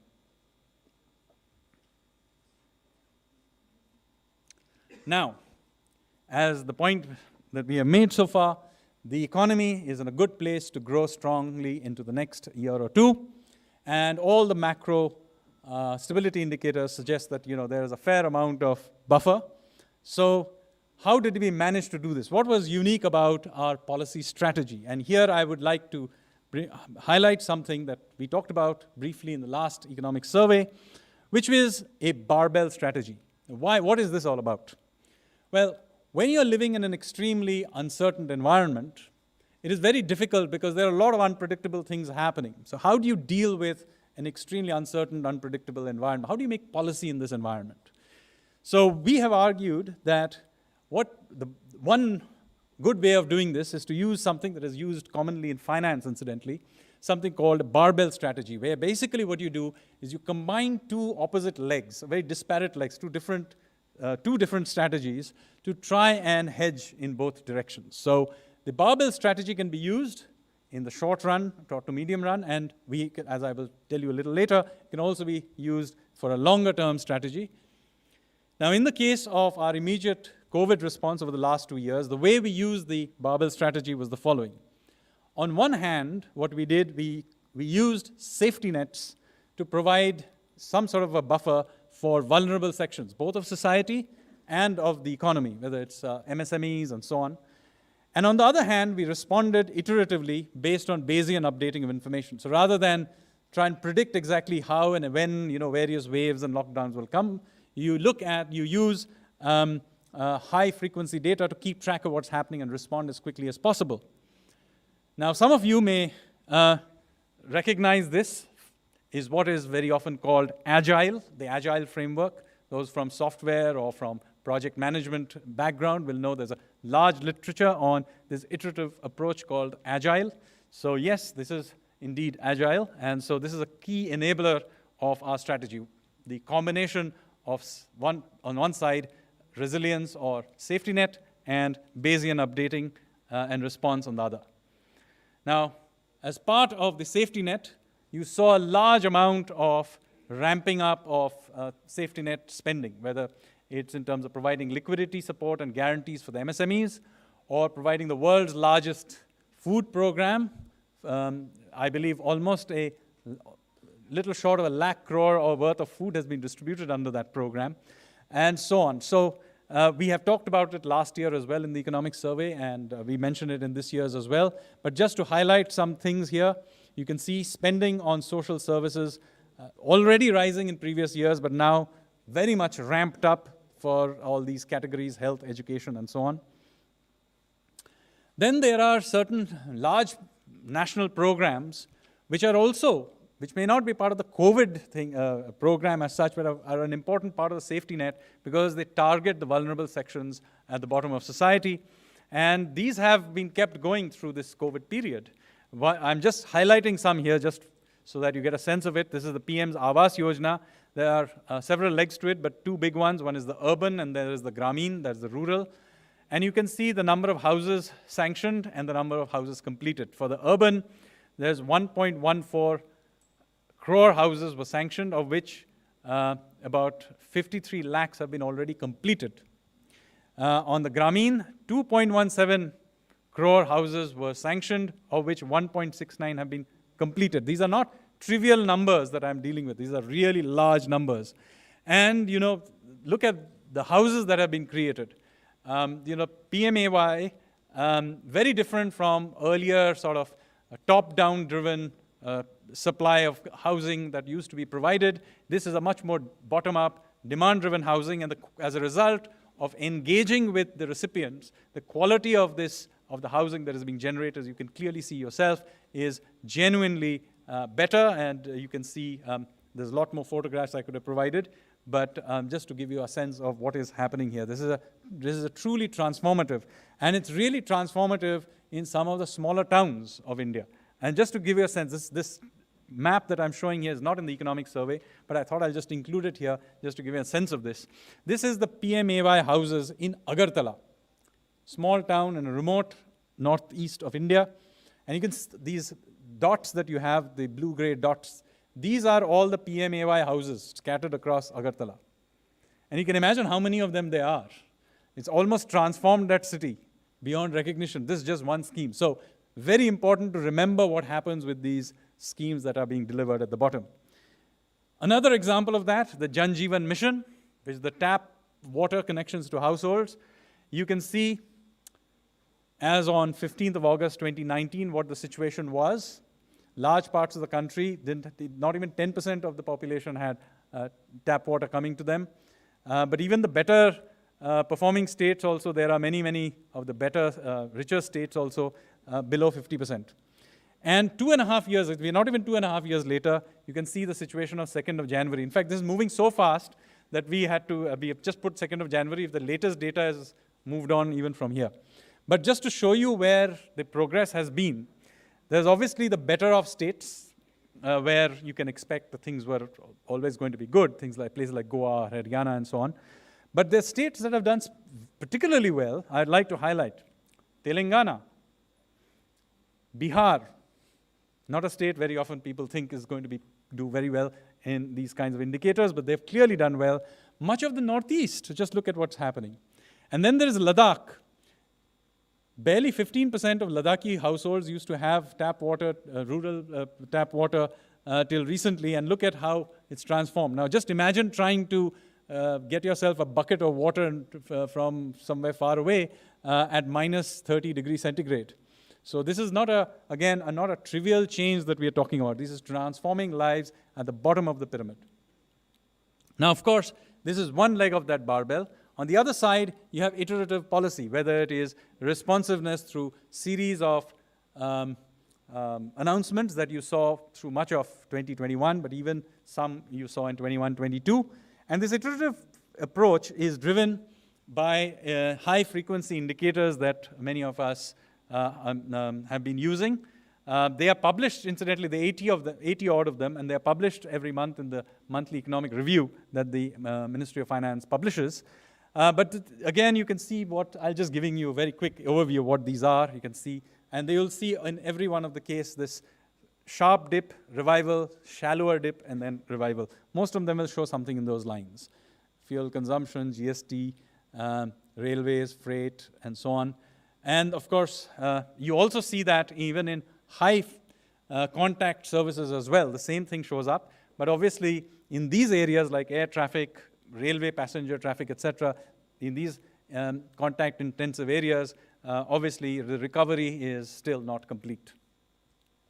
Now, the barbell that I described for the ongoing response, there is a parallel to that on the longer-term supply side. So there is you can also think of the supply side barbell as well. And here, the two combinations are, on one side, you have flexibility and innovation, and on the other side, resilience. So let me explain. You see, when we are taking a longer-term view of policy making, you have to remember that the post-COVID world is not just a reinflation of the pre-COVID world. This post-COVID world will be influenced by technology, geopolitics, changes in supply chains. There will be climate change, all kinds of things that will be affecting the world that we will emerge into. Even consumer behavior will change, having gone through these last 2 years of experience. So, and of course, all of these factors will interact with each other in unpredictable ways. So how do we be able to create policy for the future? So the best way to do that is, again, a barbell strategy. What you do is, on one hand, you create flexibility in the economy, allow for innovation, so you can be able to respond. The economy is able to respond to these uncertain unpredictable situations. But on the other hand, you also need a safety net equivalent, which is, I would call, the Atmanirbhar resilience approach. So on the flexibility side, we have, of course, deregulation of all kinds of sectors that has happened in the last year or two. whether it's space, drones, geospatial mapping, the removal of outdated telecom rules on the IT BPO sector, trade finance factoring being liberalized. We also have process reforms and government procurement and the telecommunication sector. In fact, there's one of the themes throughout the economic survey is process reform. And then there is privatization and asset monetization, creation of physical infrastructure, resolving legacy issues like retrospective tax, and of course, factor market reforms, the labor codes and so on. And at the same time, you have resilience reforms as well, putting in place factors that create a buffer to uncertain times. And this is the context in which you need to think about Atmanirbhar Bharat. This is our response to the vagaries of global supply chain disruptions. You may be reading about the disruptions in chips or pharmaceuticals ingredients or of containers not being available, shipping containers. Incidentally, there's a whole section in the economic survey box on this issue. But obviously, this is what Atmanirbhar Bharat is about. It's about resilience. It's not a return, let me repeat, to socialist era import substitution. This is a very different thinking behind this, and I want to emphasize that.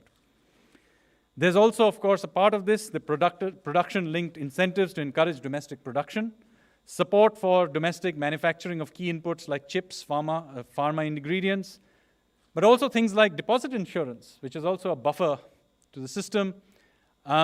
For climate change, investment in renewable energy, but of course this is a buffer also to high energy prices. Then of course the systematic accumulation of foreign exchange reserves. This is also a part of the resilience move. Very often you will see some commentators saying that, we should use the reserves, that $635 billion is way too much. We should take some of this, put it in a fund and use it for something else. Well, if you think of it in buffering terms, this is completely a sensible thing to do to accumulate this very high level of foreign exchange reserves. Just to give you some flavor of some of the things we have discussed in this economic survey throughout it, as I mentioned, process reform pops up throughout this, and there is there in almost every segment in the economic survey we talk about process reform. One of them was the introduction of the GEM portal to allow for the regular procurements of the government, and we did this a few years ago. So what we did last year and again we did this year, was look through the prices on the GEM portal and compare it with the ones we have on Amazon, Flipkart, and so on, to see whether there is a large deviation in prices. And one of the things we found that by and large they are in the same ballpark, and if anything, the prices on the GEM portal is actually slightly lower than that you get on Amazon and Flipkart, suggesting, first of all, a lot of transparency, but also, of course, savings for the government. Now, it is also traditional in the economic survey to talk about areas for future reform. And so there are quite a few that are there, whether it's in terms of smoothing out the process for involuntary liquidation of companies, a theme from last year, which we have continued into this year. But I'm going to talk here about patents applications. This is obviously a critical thing that we need to take into account for knowledge economy. You do need to have a good, strong regime for intellectual property rights. And you can see what has happened over the last few years. Significant improvement in our performance. The patent applications in India have gone up in the last 10 years from about 39,400 to around 58,000. But more importantly, the number of patents granted have gone up in the last 10 years from just 7,500 to 28,300 odd patents being granted in 2021. So very significant increase. Equally significant is that in the old days, most of the patents used to be captured by MNCs. But now finally you're seeing Indian residents, people like you and me, are beginning to register patents. So this is a very substantial improvement. However, we do need to take into account that we are far, far behind many of our global peers. Just to give you some numbers, China grants 5.3 lakh patents every year. US does 3.5 lakh patents. Japan 1.79. Even tiny Korea does 1.35 lakh patents every year. So that is what we should be aspiring for. And that, of course, means that we have to make the patents process a lot smoother. Till very recently, we used to need as many as 62 months to get one patent done through the cycle of the patents. We've improved dramatically. We now need only 42 months to get a patent, but do remember that it takes only 20 months in China and US. In Korea, it takes 15 months. Russia somehow does it in 4 months. So, we do need to make this much, much smoother. Now, I'm coming to the very last part of this economic survey presentation. One of the things that we have tried to do here in this economic survey is look at the use of new kinds of data. The statistical tables obviously have new kinds of data. A lot of them are high-frequency data that I talked about earlier. But also, of course, there is other kinds of data. There's geospatial data, satellite data, and so on, particularly pertinent because, as I mentioned, one of the big supply-side reforms we have done in the last 1 year or so has been to liberalize space sector, the drone sector, the cartography and geospatial sector. I'm just going to very quickly flip through some very interesting slides that will give you a sense of how this new information can be used. So this is about the use of satellite and geospatial data. This is nighttime luminosity of India in 2012. There is a satellite photograph of India at nighttime. This is what it looked like in 2012. This is what it looks like today. Let me go back. Back 2012, today. It gives you a very good sense of how electricity usage and supply has spread across the country. And it's quite interesting to see which are the parts of the country where this has dramatically increased. But we can do something similar again for other things as well. Here is India's national highway network as of 2011. This is what it looks like now. Back again. This is what it looks like now.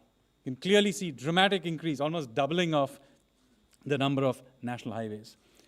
Here is what the number of operational airports in India in 2016, this is before the Udan scheme. This is what it looks like now. And we go back once more, and this is what it looks like now. So you can see dramatic increases on all kinds of infrastructure. Let's look at spread of commercial bank branches. This is March 2011. This is what it looks like. Oops. Sorry, this should be 2021, not 2011. There's a mistake here. But you can see again, 10 years, how this commercial bank branches have spread. Just to mention here, this number for March 2021 has actually slightly gone down because of mergers that we had in public sector banks. So this is after those mergers have already been impacted. There are other ways of using geospatial representation. Just to give you, this is Delhi Metro in 2011 and 2021. You can see a big change that happened, just as a comparison. Even more dramatic when you look at Bangalore Metro. And the dotted lines, by the way, are the ones that are still in construction. But of course, this is not about just providing a sort of data representation. There is also there are many interesting ways you can use the data to look at issues that are of interest. So I'm going to very quickly show you something about agriculture and crop cycles. This is a crop cycle. This is Moga district in Punjab through the crop cycle on the Kharif season of 2005. This is how it looked through the cycle in different points in time. The dates are given there. Particularly look at how things were in the 26th of June, and you can see much of the transplanting had been already completed, and by July, I think the crop was well on the way to be growing. And of course, it had to all be finished by the end of October, and it had to be cleaned up because the Rabi cycle starts by the beginning of November. This is how it was in 2005. Now look at how it is now. This is for the 2021 cycle, and you can see what has happened. End June, it's still completely empty. And it's only in July it sort of gets going, but it's still not fully going. But at the other end, on the 5th of November, you still have to reach this completely cleared fields because you have to start the Rabi sowing. So this is an interesting thing that you have to, just to go back so that you see what the difference is. And this is important because essentially what has happened is that the crop cycle has moved by 2 to 3 weeks. Now this is critical because the gap between the Kharif harvest and the rabi sowing has essentially disappeared. And so this is an important thing that the farmers, therefore, this is one of the likely reasons that they have to then prepare the fields and probably have to burn their the crop remains as a result of the gap having shrunk, because they don't have time to clear it any other way. Now, this is an area of study that can be looked at, whether this is an important contributing factor to air pollution. So I just tried to show you as an example of the kind of data that we can bring to bear using these new kinds of data. Now, to the very last bit, I'm going to flick through just to give you some idea of how to look at urbanization and urban development. This is Golf Course Road in Gurugram, 2005. This is what it looks like now. 2005, today.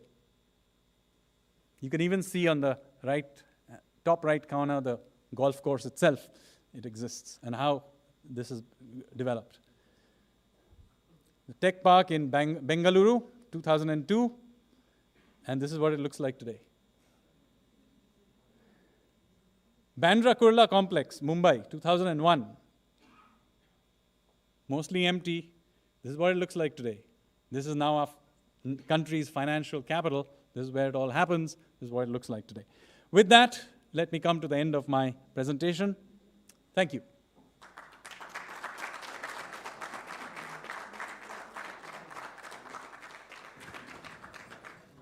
Thank you, Mr. Sanyal. We'll now take a few questions. Yeah, 1-to-1.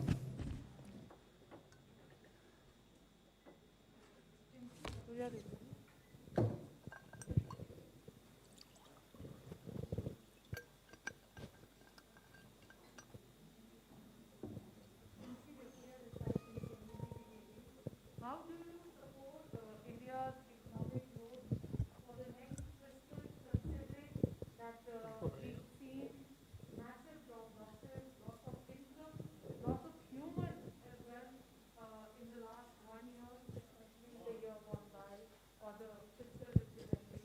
So how do you support the growth projections that you've given for the next fiscal?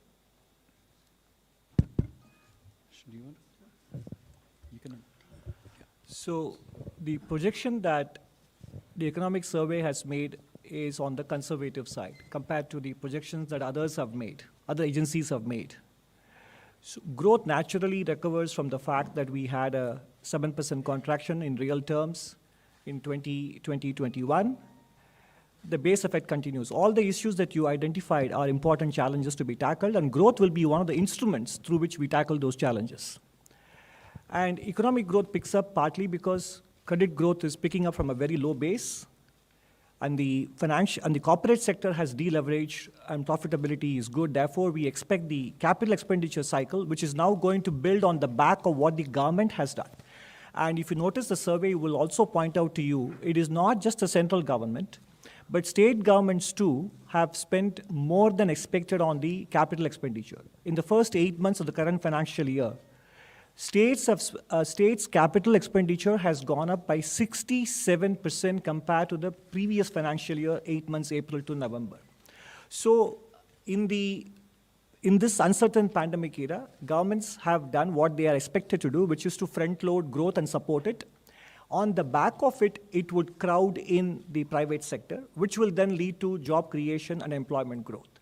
So, in fact, the original projections, as you might have noticed, were double-digit growth rates. So, in fact, because of the issues that you correctly pointed out, these growth rates are more realistic. And hopefully, it will then create the virtuous circle, which will then make it easier to tackle all the important challenges that you highlighted. Yeah, let me add to that. There are many segments of the economy that have got a lot of strong momentum, not the least exports, particularly services exports are doing particularly well, and we do talk about that in the economic survey. I mentioned earlier, we have well-capitalized banking system, and we've also had particularly good year in terms of the monies raised through the primary markets, the capital markets, which can now be leveraged up by a banking system that is in a good position. We have a fiscal environment where the resources are there from, we discussed that, about revenues being quite strong. both tax and non-tax revenues. So things are conducive for getting momentum. And of course, an important part of this has got to be to open up contact-intensive services, where the problem really is the pandemic and obviously our resilience to it, and that is why I mentioned that vaccination is such an important part of our macroeconomic strategy, and we seem to be doing very well on that front as well. So that is why in our forecast we have, and I think it's a reasonable assumption, that while you may have subsequent waves of the pandemic, I'm not a health expert, it may happen, but I think it's fair assumption that they will not be quite as disruptive as earlier waves. I think most people will think is a reasonable way to think about it. 175. Good evening, sir. My name is Shishir from Hindu Business Line. Sir, I have two questions. It seems that you are very conservative in growth projection for the next fiscal. And the second question is about the oil prices. You mentioned about that 18 months back we have $20 a barrel price, and now it is $90 a barrel. It appears that the prices may not go down below 80 or $80 a barrel during the next 6 months or so. So in that situation, what kind of growth projection we can have from the current level? See, we are not in the business of predicting global oil prices. As you can imagine, they are very volatile, as you all know. And just 18 months ago, as you said, that it was down to 20. Now it's at 19. So it is a volatile number. We have taken what we think is a reasonable number, looking at what the statements of IEA and so on. And so I think this is where we think is a reasonable assumption. This is not a forecast of where oil prices will be. This is an assumption that we have fed into our calculations.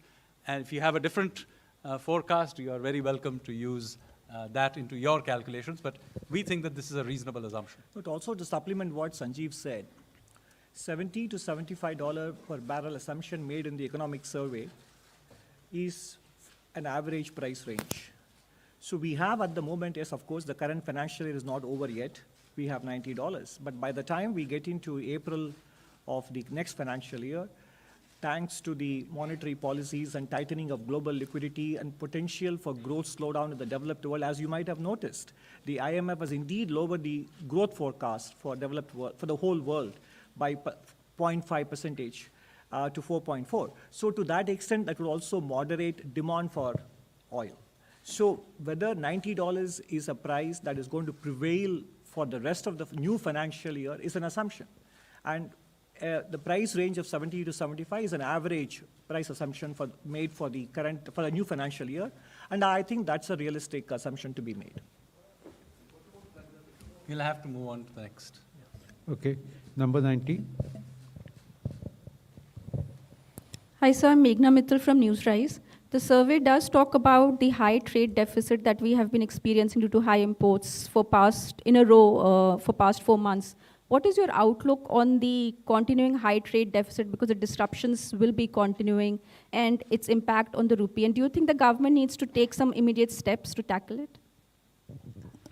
So you have to see that both exports and imports have recovered very, very strongly. And in fact, if anything, the exports would have even stronger, but for the fact that there is a shortage, as you know, of containers and other things. So it is not the case that there's just a boom in imports and this is causing it. The import boom is happening partly because our economy is recovering as strongly as it is, and also because many of these are re-exported as well. So it's a part of the supply chain, it's part of our revival in the economy, and overall the deficit, the current account is what we really care about. That is not expanding out very quickly because services exports are also doing exceptionally well, as you know. We are, in fact, every day in the newspapers you'll read about how our IT and BPO sector and software sector are having difficulties actually hiring people because of the expansion they are seeing. So what we really care eventually about from the balance of payments perspective is how the current account is doing, and the current account is actually moved from a small surplus in 2021 to a small deficit in 21-22, which is very well within what we normally see. And of course, with capital flows being quite sustained, including from FDI, I don't think there's a financing issue of any kind. And I think it's not just about that. Even if there is a withdrawal, a tapering that is very likely to happen, I mentioned that, we have taken that into our calculations, and I think we are well placed with the amount of reserves we have to be able to buffer any flows that we may see from the tapering. 58.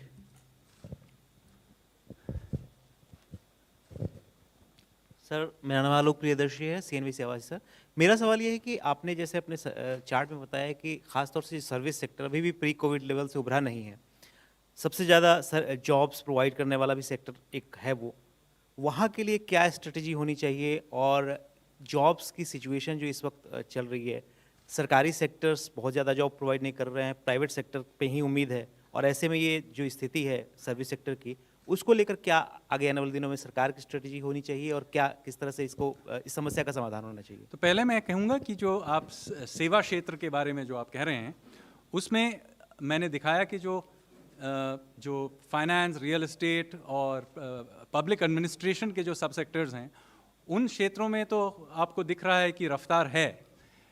समस्या है जो contact intensive जो सेवाएं हैं, जो tourism ले लीजिए, entertainment ले लीजिए, रेस्टोरेंट वगैरह, और बार बार ये जो ओमिक्रॉन वगैरह अभी जो नया अभी जो लहर भी आया है, तो ये महामारी के कारण इन स्वास्थ्य के जो हमारे कारण हम लोगों को जो बार बार ये लॉकडाउन और रेगुलेशन करना पड़ा है, तो स्वाभाविक है कि ये जो कॉन्टैक्ट इंटेंसिव सेवाएं हैं उनमें तो कुछ प्रभाव पड़ा ही है।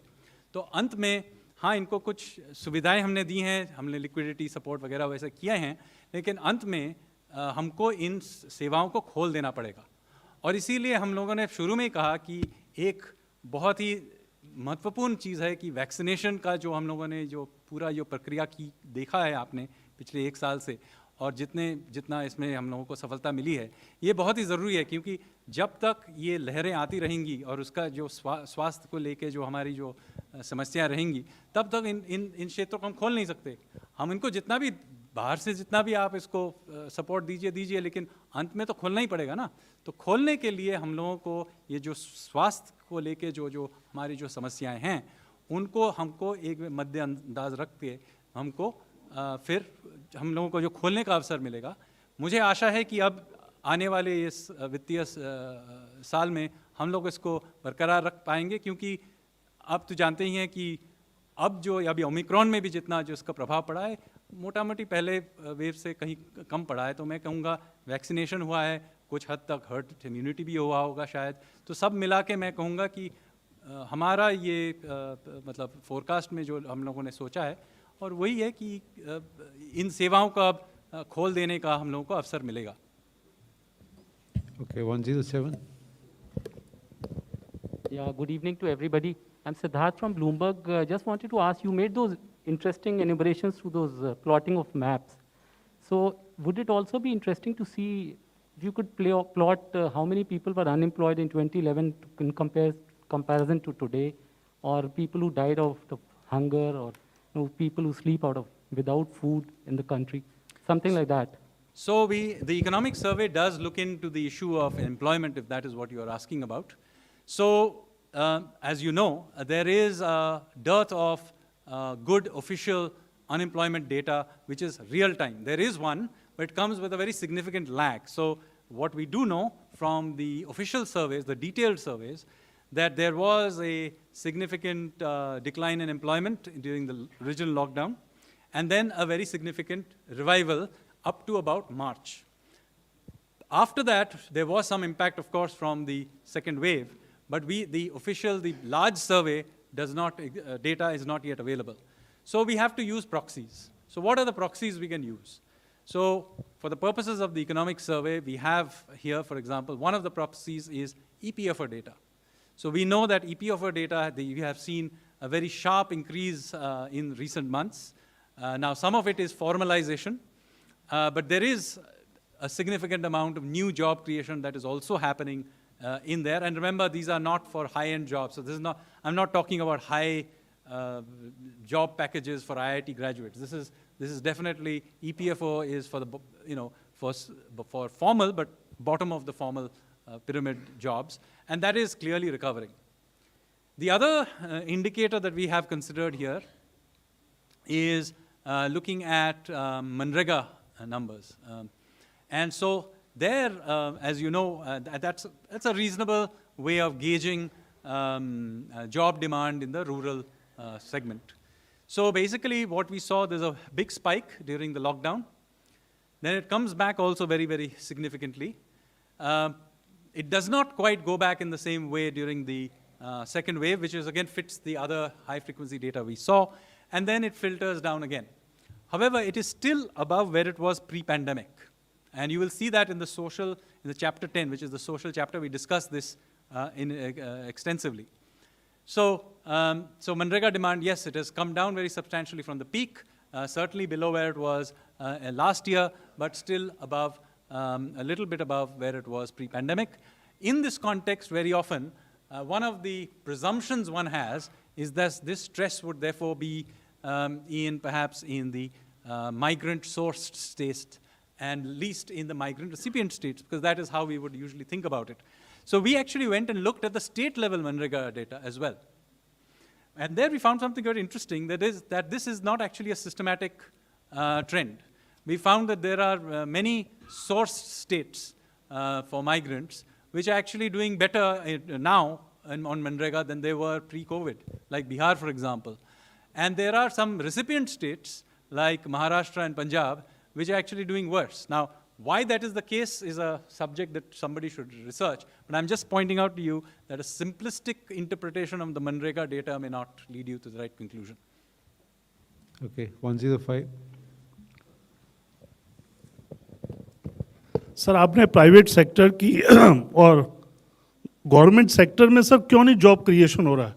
आपने कहा कि जो देश बेंगलोर में आपने मेट्रो का जिक्र किया, प्रॉपर्टीज़ का किया, दिल्ली में किया, इतना ज़्यादा बढ़ोतरी हो रही है, लेकिन गवर्नमेंट जॉब्स में बढ़ोतरी नहीं हो रही है। अभी आपने रिसेंटली देखा रेलवे में 1.5 करोड़ लोग अप्लाई कर रहे हैं, तो कोई लिमिट होता है सर कि कितना बेरोजगारी इस देश में है? उसके ऊपर कोई आपका सर्वे है कि गवर्नमेंट जॉब क्यों नहीं क्रिएशन हो रहा? So let me say that I can't obviously comment on that specific incident. That's not my mandate. The key here is that is the public sector generating jobs? Now, first of all, let me point out that there are many areas where the public sector is generating jobs. It may not be as government jobs. When you're talking about capital expenditure on infrastructure, that is also a government job being created by government spending. It may not that the contractors, workers may not be government employees. So there is that kind of job being created. And then, support jobs like Manrega, etc., are also forms of government jobs. But of course, yes, there's always been the case that there is a lot of demand for regular government jobs in India. This is not a new phenomenon, incidentally, and such incidents, by the way, have happened in the past as well, well before COVID-type situation. So there's been an attraction in India for regular government jobs, and we have always heard, even in my childhood, that so many lakh people apply for so many few number of jobs. So this is not a new phenomenon at all. But yes, I mean, there are a large number of vacancies in government, you're right, and they get filled every year. But let me just, since many people always come up with this number, X lakh number of jobs in the government sector, you get the impression that those are 8 lakh jobs and they're never being filled. That's not the case. Those are different jobs. Those 8 lakhs get filled and another 8 lakhs appears because it's a large institution and they are continuously churning. So be careful about taking a headline number and just interpreting it that they are not getting filled. That's not the case. People are retiring, people are leaving their jobs, new kinds of jobs are being, so there's a continuous churn going on. So please don't interpret these headline numbers as static numbers. 110. This is Ujjwal Narayan from Newsrise, sir. My question is, you have talked about high inflation because wholesale price inflation is around 6%. Wholesale price inflation is in 2 digits and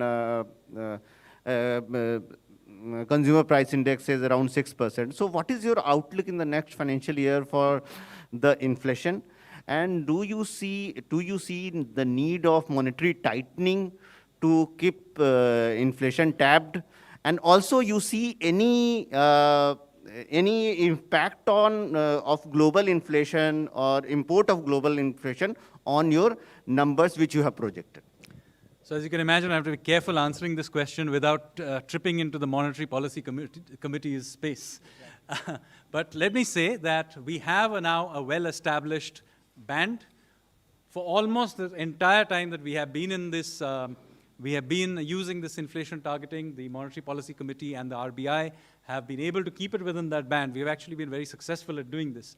And even as we speak, despite the spikes in inflation worldwide, our inflation at least is still within the tolerance threshold. So let me first point out that this is something that we have done successfully.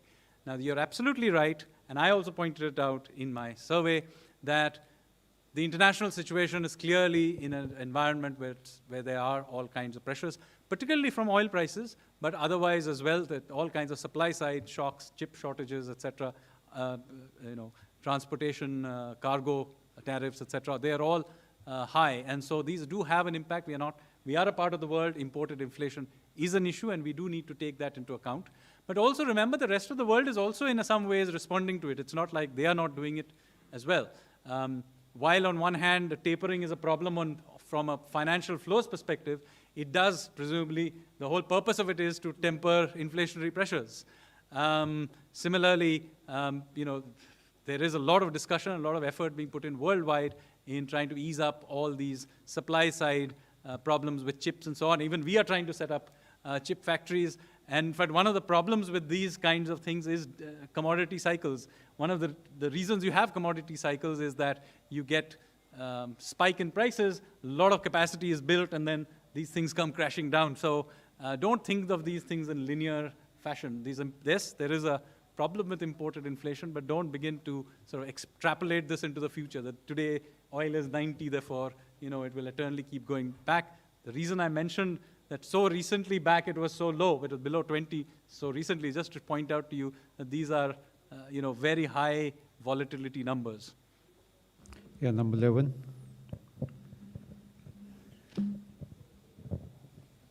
Good evening, sir. Vrishti here from Bloomberg News.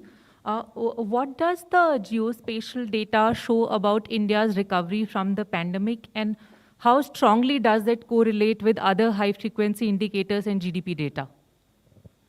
So one of the things that you have to be careful is that this data is still very new. Many of this data, first generation that we are using it. So there is as much art in interpreting this data as there is in science. But yes, if you look at, for example, our high-frequency indicators, one of the indicators that is there is the mobility indicators, Google mobility indicators. We actually publish them. There are also things like PMI, there are digital transactions data that is being picked up. So all of this data, with obviously the caveat that I mentioned, we do look at them as part of our high-frequency indicators. And most of them suggest the same tilted W cycle, sharp decline, sharp recovery, a shallower decline, and then a sustained recovery. Some of them, because they are very, very high frequency, we even can see that Omicron did cause some disruption in the last few months, but that seems to be now petering out. 71.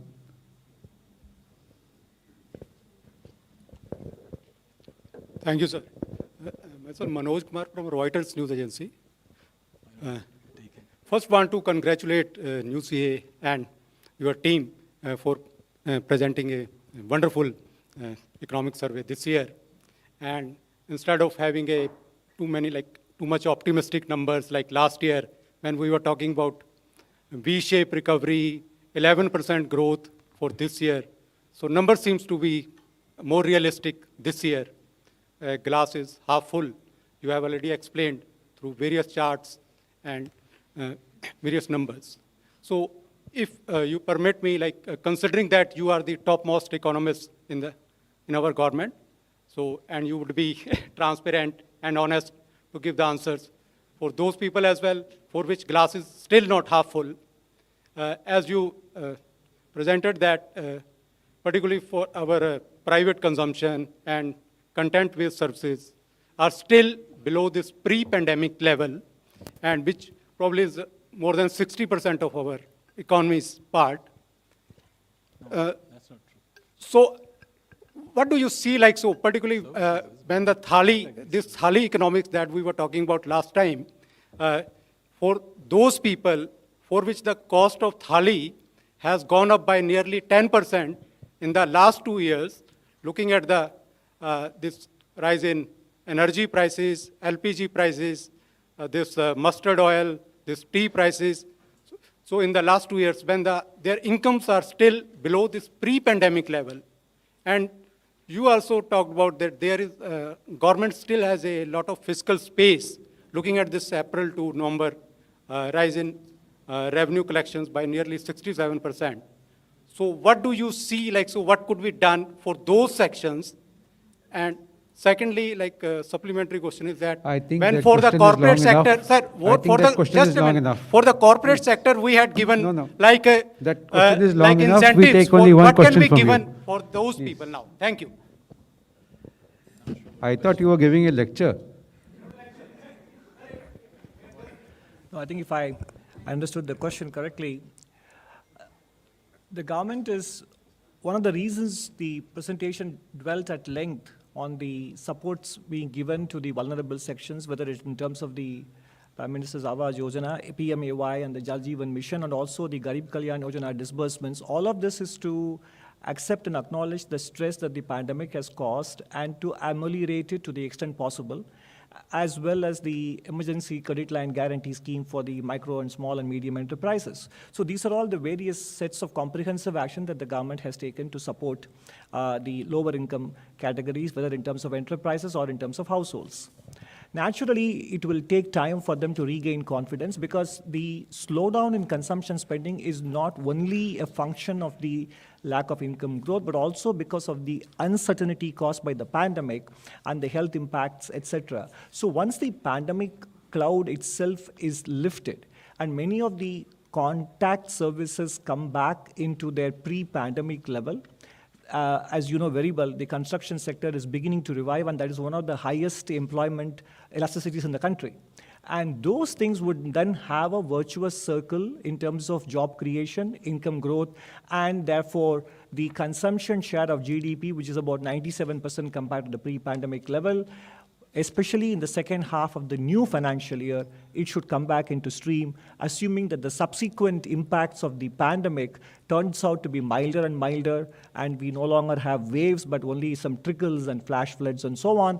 So more than the economic factors, we should also consider the fear and sentiment. And once those things get lifted, we hope that along with the various measures that the government has taken and private sector capex also kicking in, we will go into a virtuous circle of income generation and employment generation. Thank you. Let me add to this. The economic survey actually speaks extensively about this issue.